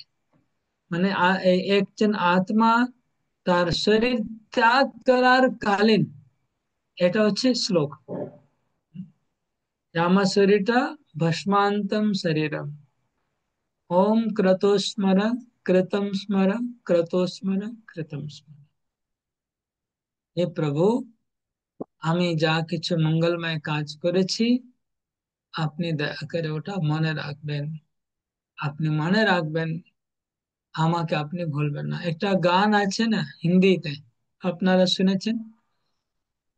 কোনটা গান? কারো ক্লিক করলো মাথায়, না আমি বলবো? इतना तो करना स्वामी जब प्राण तन से निकले। শুনেছেন কি না? কার কার এই গান শুনেছেন? যারা শুনেছেন হাত তুলুন।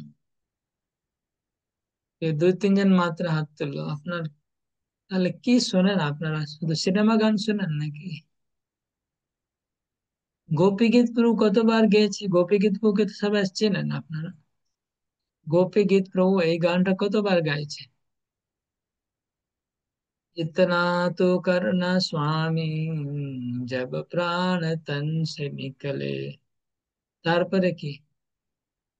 वो यमुना जी का तट हो, गोविंद नाम मेरे मुख में हो, या तुलसी दल मुख में हो, गोविंद गिरिराज तट हो। কত কি লেখা আছে না, যে হে প্রভু, যে মৃত্যু সময় আপনি কৃপা করবেন যাতে আমি মৃত্যু সময় আমার মুখে আপনার নাম থাকে, মৃত্যুর সময় ভক্তরা আমার কাছাকাছি থাকে, যমুনা তটে থাকে, এরকম ভক্ত প্রার্থনা করছে। তো এটা ভক্তের ভাব, যে আমি আমি ইচ্ছা করছি যে মরার সময় আমার কিরকম হবে। ভীষ্ম পিতামহ ইচ্ছা করছে যে মৃত্যুর সময় ভগবান আমার সামনে। ভীষ্ম পিতামহ কি বলছে, সবে প্রতীক্ষতাম, এই যে প্রভু আমি যতক্ষণ শরীর ত্যাগ করবো না আপনি আমার সামনে দাঁড়িয়ে থাকুন। এটা বলছেন, আপনি এখানে দাঁড়িয়ে থাকুন, আমি যতক্ষণ আমার শরীর ছাড়বো না আপনি ছেড়ে যাবেন না, আপনি এখানে দাঁড়িয়ে থাকুন। কেন না, আপনাকে আমি দেখতে দেখতে শরীর ছাড়বো। আর এরকম ডিমান্ড কেউ করতে পারে? তো এটা হচ্ছে প্রত্যেক ভক্তের পরিস্থিতি, ভাব আলাদা আলাদা। তো ভীষ্ম পিতামহ যে ভাবে আছে তার জন্য ওটা ঠিক আছে, উনি বলছেন ভগবানকে আপনি দাঁড়িয়ে থাকুন, আমার চোখের সামনে দাঁড়িয়ে থাকুন। হরিদাস ঠাকুর কি বলছে চৈতন্য মহাপ্রভুকে, যে আমার তিনটা প্রার্থনা আছে। হুম? প্রথম প্রার্থনা যে আপনার আগে আমি মরবো, মানে আমার মৃত্যু আপনি দেখবেন, কিন্তু আপনার মৃত্যু আমি দেখতে চাই না, প্রথম প্রার্থনা। দ্বিতীয় প্রার্থনা কি, আমি যখন মরবো তখন আমার মুখে আপনার নাম থাকবে, আমার চোখের সামনে আপনি থাকবেন, আর মাথা আপনার আহ পায়ের উপরে থাকবে। এরকম প্রার্থনা করলেন হরিদাস ঠাকুর, মহাপ্রভু পুরোটা পুরো করলেন, তিনটাই প্রার্থনা। হরিদাস ঠাকুরকে তার কোলে করে রাখলেন, তার মাথাটা তার কোলে নিলেন, তার মুখটা ভগবানের দিকে ছিল, আর তিনি চৈতন্য চৈতন্য বলে শরীর ছাড়লেন। তো ভক্তের এই ভাব আছে যে মৃত্যুর সময় আমি ভগবানকে স্মরণ করি। তো গীতাতে কৃষ্ণ বলছে অন্তকালে চ মামেব স্মরণ মুক্ত্বা কলেবরম ইহ প্রয়াতি মদ্ভাবম याति नास्तित्र संशय। यम यम आपि स्मरण भावम त्यज्यते अन्ते कलेवरम तम तमेवेति कौन्तेय सदा तद्भाव भाविता। আমরা সারা জীবন যে ধরনের কাজ করব মৃত্যুর সময় সেই চিন্তায় আসবে। এখন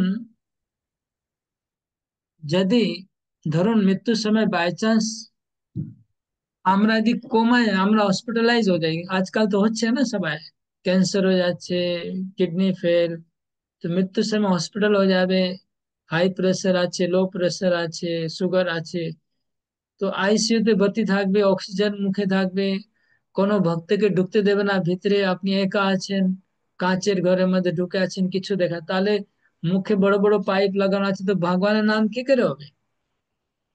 তখন ভগবানের নাম স্মরণ করবেন কিভাবে? আপনার মাথা এমনি খারাপ হয়ে যাবে হসপিটালের মধ্যে, আর মুখটা তো চলবেই না। বেশিরভাগে তো এইভাবে মরছে না মানুষ, হসপিটালেই তো। তখন বা হসপিটালে ঘরে মরলেও কি হবে, অনেক সুস্থ ভাবে সুস্থ ভাবে তো সবাই মরতে পারে না। তখন কি হবে, তখন এই শ্লোকটা বলছে আমি যে সারা জীবন করেছি, তো ভগবান কিন্তু ভুলবে না। আমি হয়তো মৃত্যুর সময় ভগবানকে ভুলে যাব বা ভগবানকে স্মরণ করতে পারবো না, কিন্তু ভগবান আমাকে ভুলবে না। ভগবান মনে রাখবে যে আমি সারা জীবন ভক্তি করেছি, আর তিনি তার প্রতিদান অবশ্যই দেবেন। সেটাই এই শ্লোকে কনফার্ম হচ্ছে, হে প্রভু আপনি আমার কাজটা ভুলবেন না, আপনি আমার ভক্তিটা ভুলবেন না। তো যদিও আমরা এই ধরনের প্রার্থনা করতে পারি না, পারবো না, আমরা উল্টো প্রার্থনা করতে পারি। আমাদের প্রার্থনা হচ্ছে উল্টো।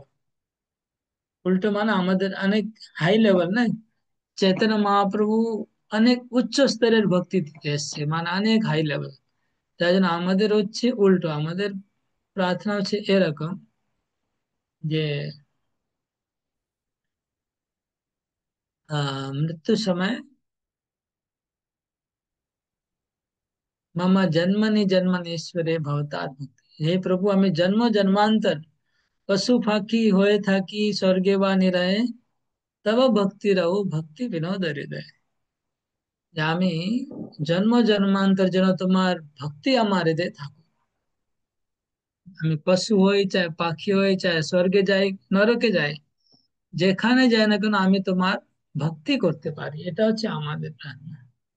আমার ভগবান আমার আমার স্মরণ করুক বা না করুক কিছু যায় আসে না, কিন্তু আমি তার স্মরণ কখনো ছাড়বো না। এটা হচ্ছে আমাদের শিক্ষা। বুঝা গেল? তিনি আমার স্মরণ করুক না করুক, কিন্তু আমরা চাই যে ভগবানও আমাকে স্মরণ করুন, এরকমও প্রার্থনা আছে। প্রেম ভক্তি চন্দ্রিকাতে নরোত্তম দাস ঠাকুর বলছেন যে প্রভু আপনি আমার দিকে তাকান। হুম, আমার দিকে তাকান, আপনি আমাকে আহ আমার প্রতি একটু নজর দিন, কৃপা অবলোকন করো, আমি বড় দুঃখী।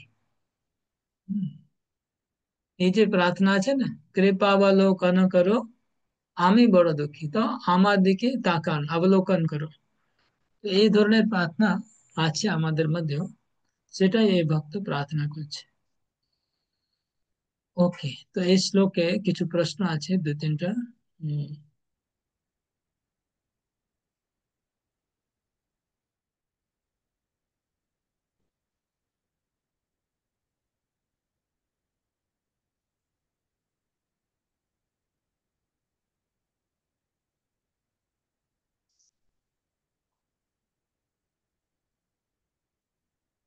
প্রথম প্যারাগ্রাফটা রিডিং করুন। শ্যামকান্ত আমাকে ফার্স্ট প্যারাগ্রাফ। হরে কৃষ্ণ প্রভু। এই অনিত্য জড় শরীর নিঃসন্দেহে এক বিজাতীয় পোশাক। ভগবদ্গীতায় 2.13, 18 আর 30 স্পষ্টভাবে বলা হয়েছে যে জড় দেহের বিনাশের পর জীব বিনাশপ্রাপ্ত হয় না, সে তার পরিচয় হারায় না। জীবের পরিচয় কখনোই নিরাকার বা আকৃতিহীন নয়। পক্ষান্তরে তার জড় পোশাকটি আকারহীন এবং সেটি অবিনশ্বর ব্যক্তিটির রূপ অনুযায়ী একটি আকার গ্রহণ করে। মূলত কোনো জীবই আকৃতিহীন নয়, যদিও অনেক স্বল্প বুদ্ধি সম্পন্ন ব্যক্তি ভুলবশত তা মনে করে। এই মন্ত্রে এই সত্যই প্রমাণিত হচ্ছে যে জড় দেহের বিনাশ হওয়ার পরও জীবের অস্তিত্ব বর্তমান থাকে। আরে বল, ঠিক আছে। আহ, আত্মার আকৃতি আছে কি নেই? হুম? আত্মার আকার আছে কি না? কি বলছেন এখানে তো প্রভুপাদ? হ্যাঁ প্রভু, আকার আছে তো প্রভু। আকার আছে। ওকে। আর আমাদের জড় শরীরটা কি? জড় শরীরটা কি? আকারহীন প্রভু।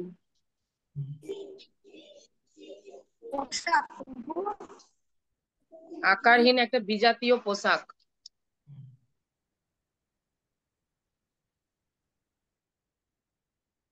ওকে,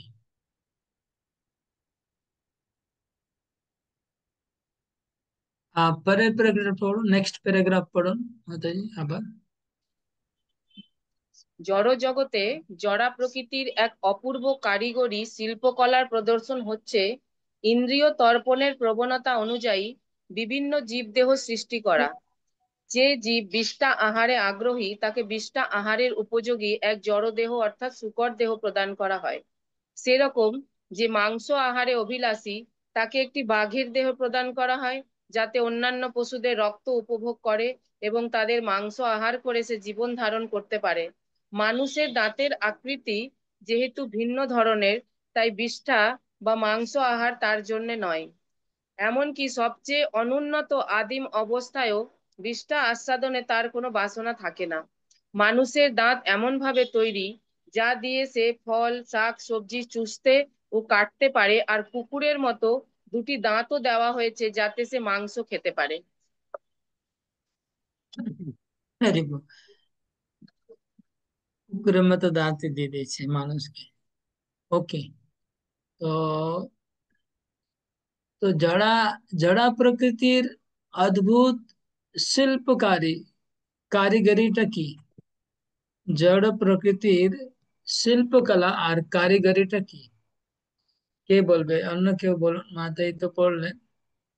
জড় প্রকৃতির কারিগরি আর শিল্পকলা কি? তাড়াতাড়ি বলুন। বলো। হ্যাঁ।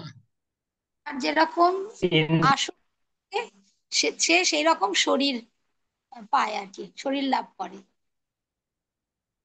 জড় আসক্তি যেরকম থাকে আর সেই ঠিক আছে, ঠিক আছে, মাথায় উত্তর ঠিক দিয়েছেন, একটু আর ভালো করে বলুন, কে বলবে? প্রভু, একটু বুঝিয়ে বলতে। হুম। বিভিন্ন জীবদেহ সৃষ্টি করা। আমি বলছি ভালো করে বুঝিয়ে বলো, যে বলবে ভালো করে বুঝিয়ে বলো।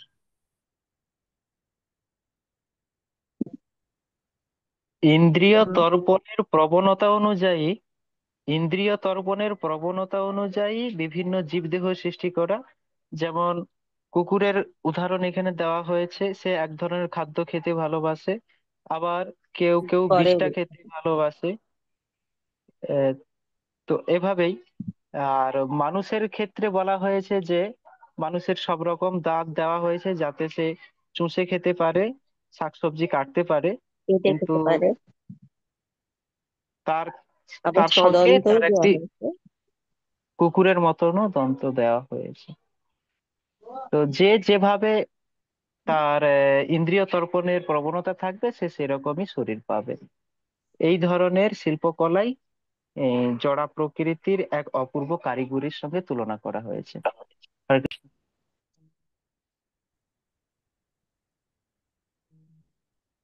ওকে।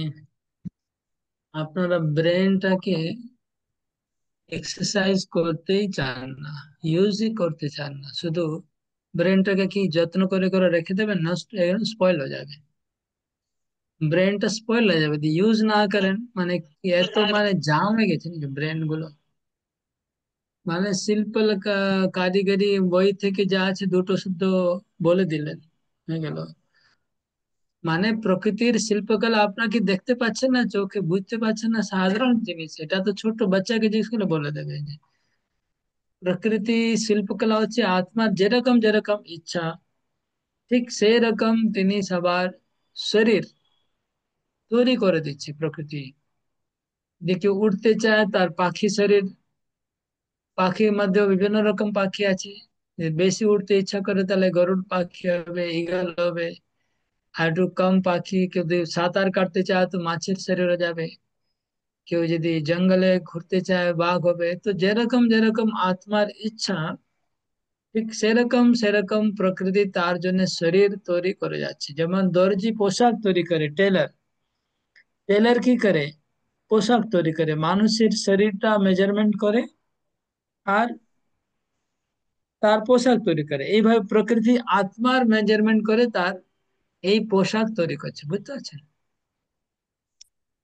যেমন একজন টেলার, দর্জি আমাদের শরীরটা মেজারমেন্ট করে পোশাক তৈরি করে, ঠিক সেরকম প্রকৃতি কি করছে, মায়া দেবী আমাদের আত্মার মেজারমেন্ট করছে, যে আত্মার কি কি বাসনা আছে সেগুলো মেজারমেন্ট করে আমাদের শরীর রূপী পোশাক তৈরি করে আমাদেরকে পরিয়ে দিচ্ছে।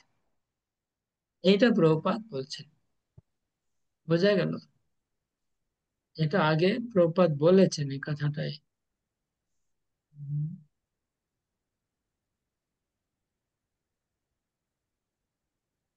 নেক্সট প্রশ্ন আছে।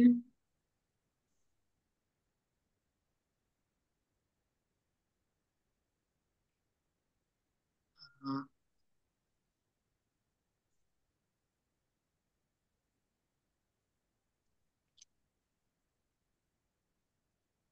জীবাত্মাদের উৎস কি?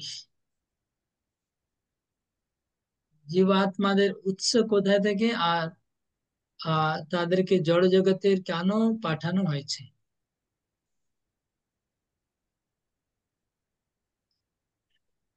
খুঁজে বের করুন, কে খুঁজে বের করবে? হরে কৃষ্ণ প্রভু। হুম। এটা হবে কি, ভগবানের অপ্রাকৃত দেহ নিঃসৃত ব্রহ্মজ্যোতি অসংখ্য চিৎকণা সমন্বিত এবং সেগুলি স্বতন্ত্র চেতন সত্তা বিশিষ্ট। কখনো কখনো এইসব জীব ইন্দ্রিয়ের ভোক্তা হতে চায় এবং তাই ইন্দ্রিয়ের তাড়নার মিথ্যা প্রভু হবার জন্য তাদের এই জড় জগতে স্থান দেওয়া হয়। কৃতিত্বের হ্যাঁ, আকাঙ্ক্ষাই হচ্ছে জীবের ভবরোগ, কেননা রাইট। তো ইন্দ্রিয় ভোগের তাড়না থেকে এই জড় জগতে প্রকাশিত বিভিন্ন দেহের মাধ্যমে সে স্থানান্তরিত হয়। ঠিক আছে, ঠিক আছে, এটাই। তো আপনি যেখান থেকে পড়লেন আর একটু ব্যাকে গিয়ে উম,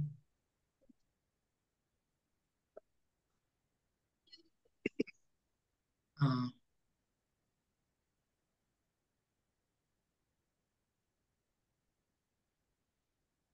হ্যাঁ, ওটাই ঠিকই আছে। তো ওই ভগবানের শরীরের ব্রহ্মজ্যোতিতে চিৎকার থাকে এই জীবাত্মা, আর তারা যখন ভোগ করতে চায় তাদের জড় জগতে রাখা হচ্ছে ইত্যাদি। লাস্ট প্যারাগ্রাফ, লাস্ট আরো মাঝখানে এটা প্যারাগ্রাফ আছে, ঠিক আছে। নেক্সট প্রশ্ন হচ্ছে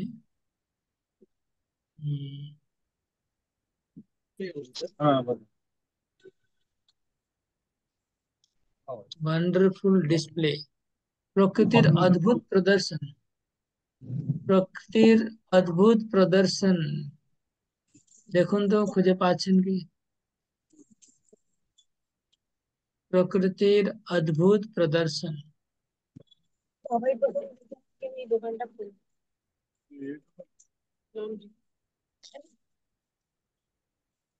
প্রকৃতির অদ্ভুত প্রদর্শন কি খুঁজে বের করুন।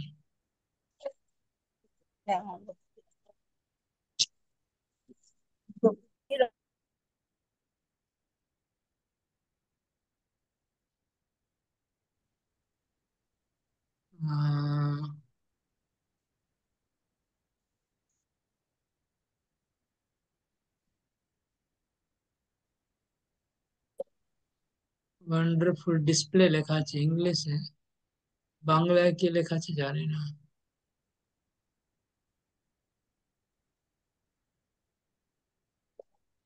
ওটাই তো বললেন, অপূর্ব কারিগরি যেটা।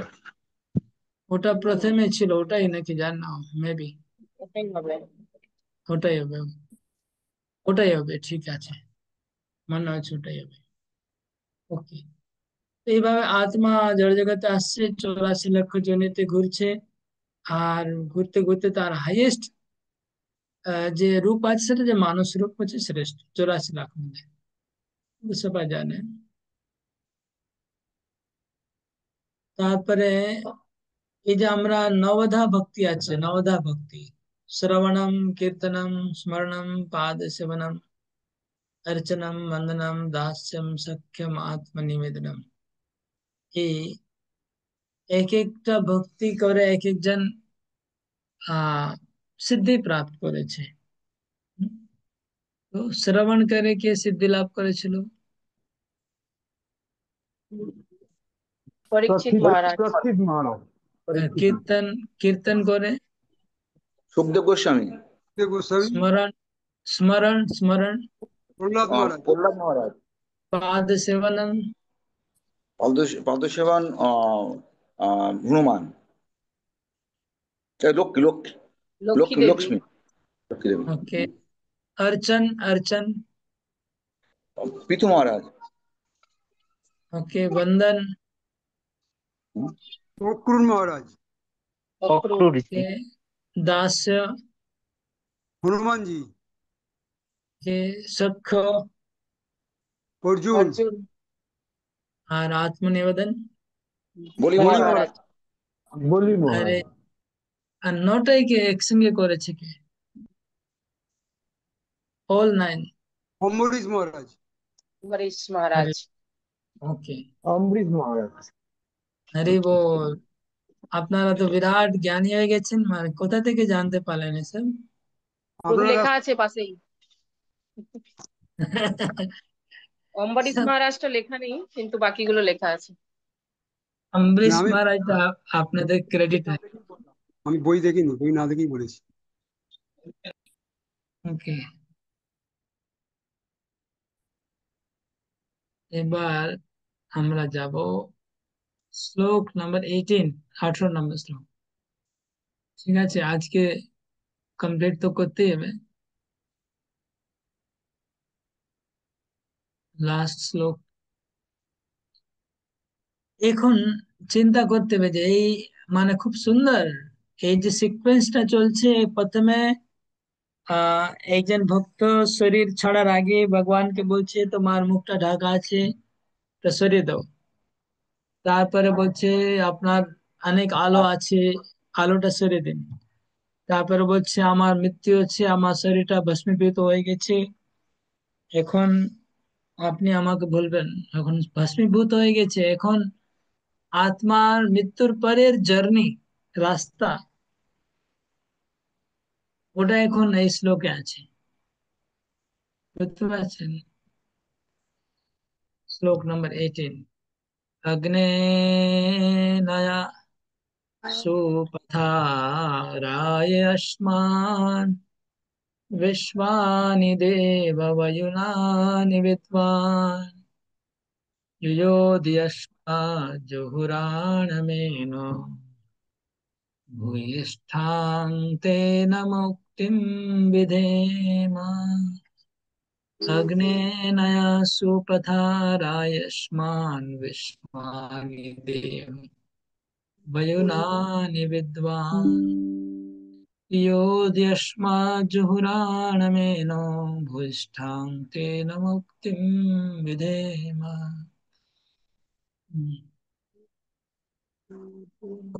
এখানে যে ইম্পর্ট্যান্ট শব্দ হচ্ছে সুপথা, নয়া সুপথা। নয়া মানে নিয়ে যাও, হ্যাঁ, নয়া মানে আমাকে পরিচালিত করো, আমাকে নিয়ে চলো। সুপথা মানে সুপথ, সঠিক। সঠিক পথে আমাকে নিয়ে চলো। হ্যাঁ, রায় মানে রাস্তা, সুপথা মানে রাস্তা, রায় মানে হচ্ছে রায় রায় রায় মানে যাতে আপনাকে লাভ করতে পারি। তো আমাকে সঠিক রাস্তায় আপনি নিয়ে চলুন। এটা আত্মা যখন শরীর ত্যাগ করছে, তো তারপরে যে ডেস্টিনেশন আছে তার, ওখানে তো আর আমাদের মৃত্যুর পরে কেউ সঙ্গে যাবে না, কিন্তু কে ভগবান সঙ্গে থাকবে। অথবা আমরা ভগবানকে প্রার্থনা করতে পারি যে ভগবান আপনি আমাকে সঠিক রাস্তায় নিয়ে চলুন। তো এখানে ভক্ত ভগবানকে প্রার্থনা করছে, হে প্রভু আপনি আমাকে সঠিক রাস্তায় নিয়ে চলুন,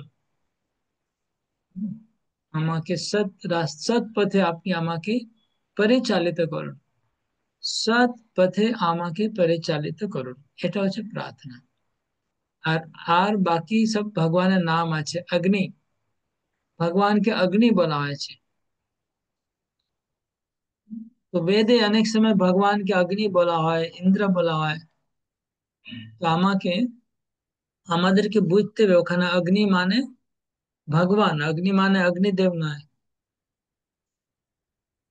হে ভগবান আপনি হচ্ছেন অগ্নি, আপনি আমাকে সঠিক পথে নিয়ে চলুন।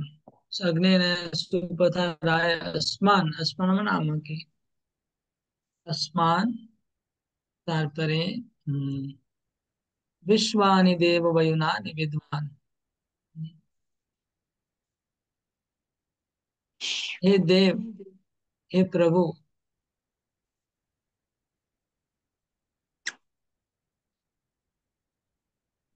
এর অনুবাদটা পড়ছি। ও লর্ড, ও পাওয়ারফুল এজ ফায়ার, আপনি অগ্নির মতো শক্তিশালী। ও অমনিপোটেন্ট, আপনি আপনি সর্বশক্তিশালী, সর্বশক্তি সম্পন্ন। আমি আপনাকে প্রণাম করি। নম উক্তিম বদেম ভূয়িষ্ঠাং, ভূয়িষ্ঠাং নম উক্তিম বিধেম। ভূয়িষ্ঠাং মানে কি? হ্যাঁ, ভূমিতে পতিত হই করিয়া প্রণাম। বলছে না ওই কে নাম, দেবকী নন্দন দাস, উনি প্রার্থনা করছেন ভূমিতে পড়িয়া করি সবার বন্দন। ভূয়িষ্ঠাং, ভূয়িষ্ঠাং মানে আর একটা অর্থ হচ্ছে অনেক সংখ্যাতে বারবার বারবার আমি তোমাকে প্রণাম করি। ভূয়ি মানে ভুরি ভুরি, অনেকবার, মোস্ট নিউমারাস। আমি আপনাকে বারবার প্রণাম করছি, ভূমিতে পতিত হয়ে প্রণাম করছি। ফলিং অন দ্য গ্রাউন্ড, এখানে লিখছে প্রপাত। ভূইষ্ঠাং মানে কি, falling on the ground at your feet. আমি আপনার চরণে পতিত হয়ে প্রার্থনা করছি, oh my lord, please lead me on right path. আমাকে সঠিক পথে আপনি নিয়ে চলুন। Since you know all that I have done in the past. আপনি আমার সমস্ত অতীত কালের সমস্ত কিছু জানেন। আমাকে পূর্বকৃত পাপ থেকে আপনি মুক্ত করুন, রক্ষা করুন, তাই যে যাতে করে আমি আরো অগ্রসর হতে পারি।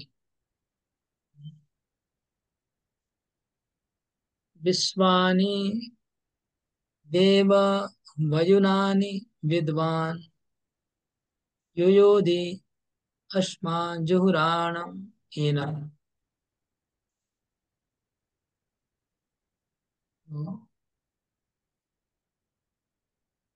विश्वानि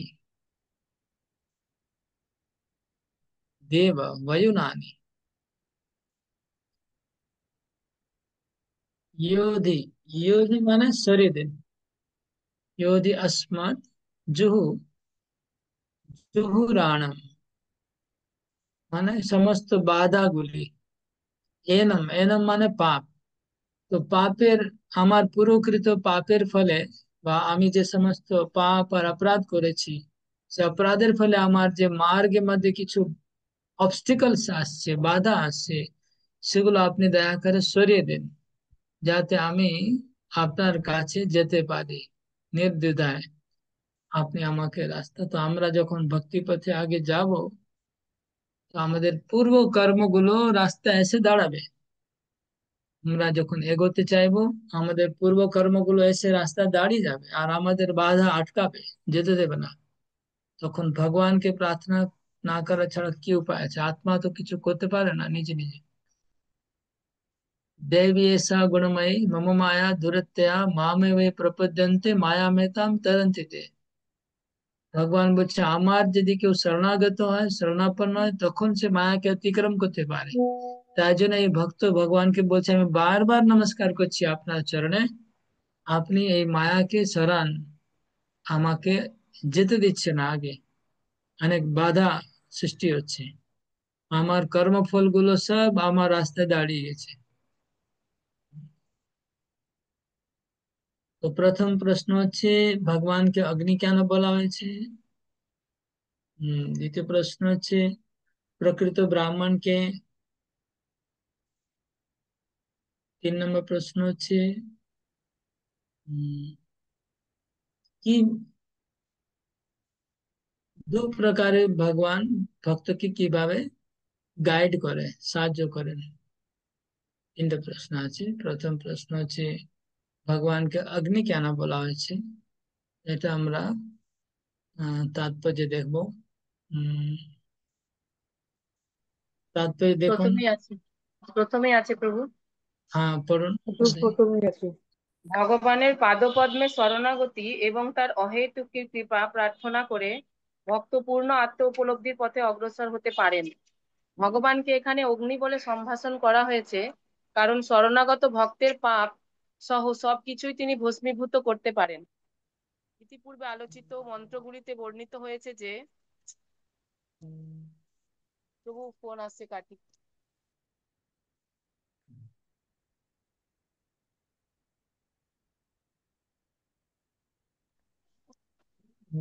ওকে, অগ্নি শব্দের মানেটা অলরেডি চলে আসছে, আগের পয়েন্টস গুলো এক্সট্রা আছে।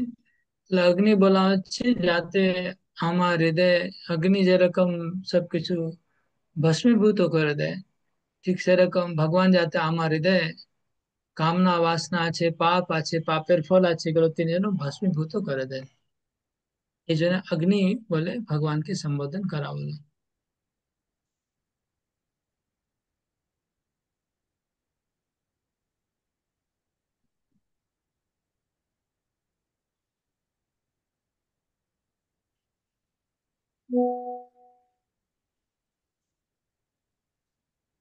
নেক্সট প্রশ্ন আমি বললাম, মানে যে বলে গেছি, নেক্সট প্রশ্ন কি ছিল?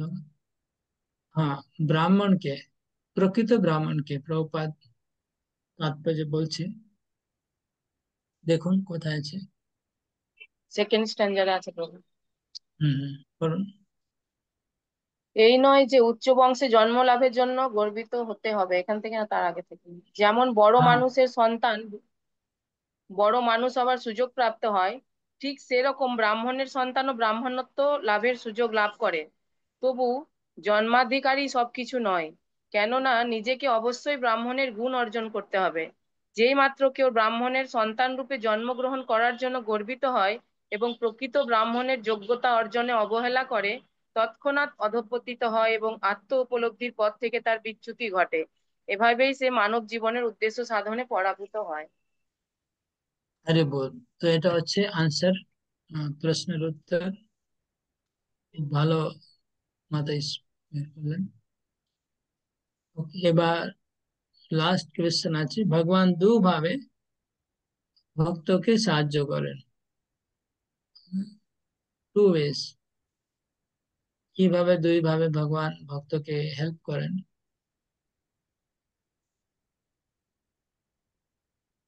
নেক্সট প্যারাগ্রাফে আছে।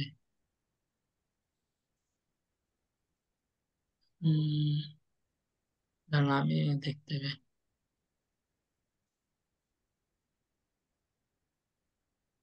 ও, নেক্সট প্যারাগ্রাফে প্রথম লাইনে আছে।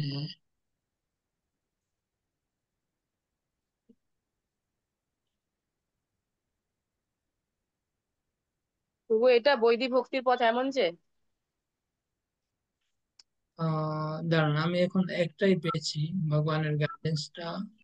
আর একটু দুটো,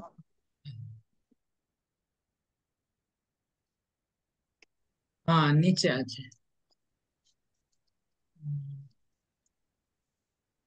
শ্রবণ কীর্তন ইত্যাদি।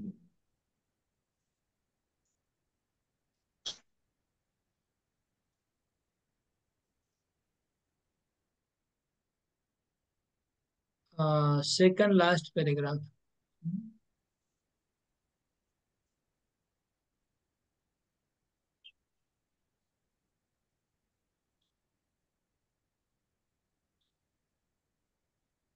এরকম একসঙ্গে লেখা নেই, হ্যাঁ, দুটো সেপারেট লেখা আছে, এক জায়গায় দুটো লেখা নেই। তো প্রথম হচ্ছে, এখানে লেখা আছে যে ভগবান আহ ভগবান অন্তর্যামী পরমাত্মা রূপে, হ্যাঁ, ভক্তের হৃদয়ে বাস করেন। হৃদয় থেকে তিনি ভক্তকে মার্গদর্শন প্রদান করেন, কিভাবে তাকে এগোতে হবে। এটা প্রথম, এটা লেখা আছে এখানে, এই প্যারাগ্রাফটা আছে সোপাদ মূলম, এই যে শ্লোক আছে তার উপরে, সোপাদ মূলম শ্লোকের উপরে একটা, এটা ভগবান হৃদয় থেকে ভক্তকে মার্গদর্শন প্রদান করছে। আর নিচে প্যারাগ্রাফ, তার নিচে একটা দুটো প্যারাগ্রাফ ছেড়ে, হুম, একটা দুটো প্যারাগ্রাফ ছেড়ে সেকেন্ড লাস্ট প্যারাগ্রাফ, এখানে বলছে যে ভগবান তার ভক্তের কৃপার জন্য করার জন্য গুরু রূপে প্রকট হন। গুরু রূপে প্রকট হয়ে তিনি সদ্গুরু হিসাবে, শিক্ষা গুরু হিসাবে ভগবান তার সামনে প্রকট হন, আর তাকে গুরু হয় ভগবান তাকে গাইড করেন, মার্গদর্শন দেন, আর তাকে জড় জগতের থেকে উদ্ধার করা। তো বাইরে তিনি গুরু হয় আর অন্তরে পরমাত্মা রূপে, এই দুই ভাবে ভক্তকে ভগবান গাইড করেন।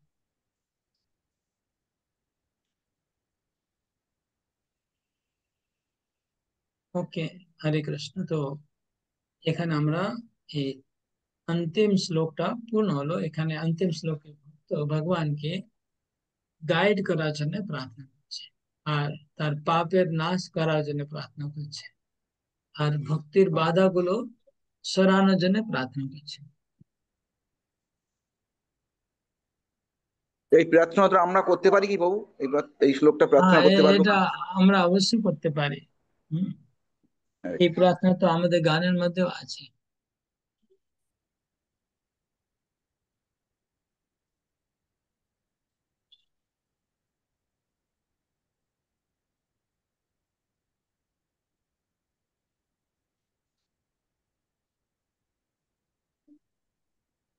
হুম, তাহলে এটা কমপ্লিট হলো আমাদের ঈশোপনিষদ গ্রন্থ।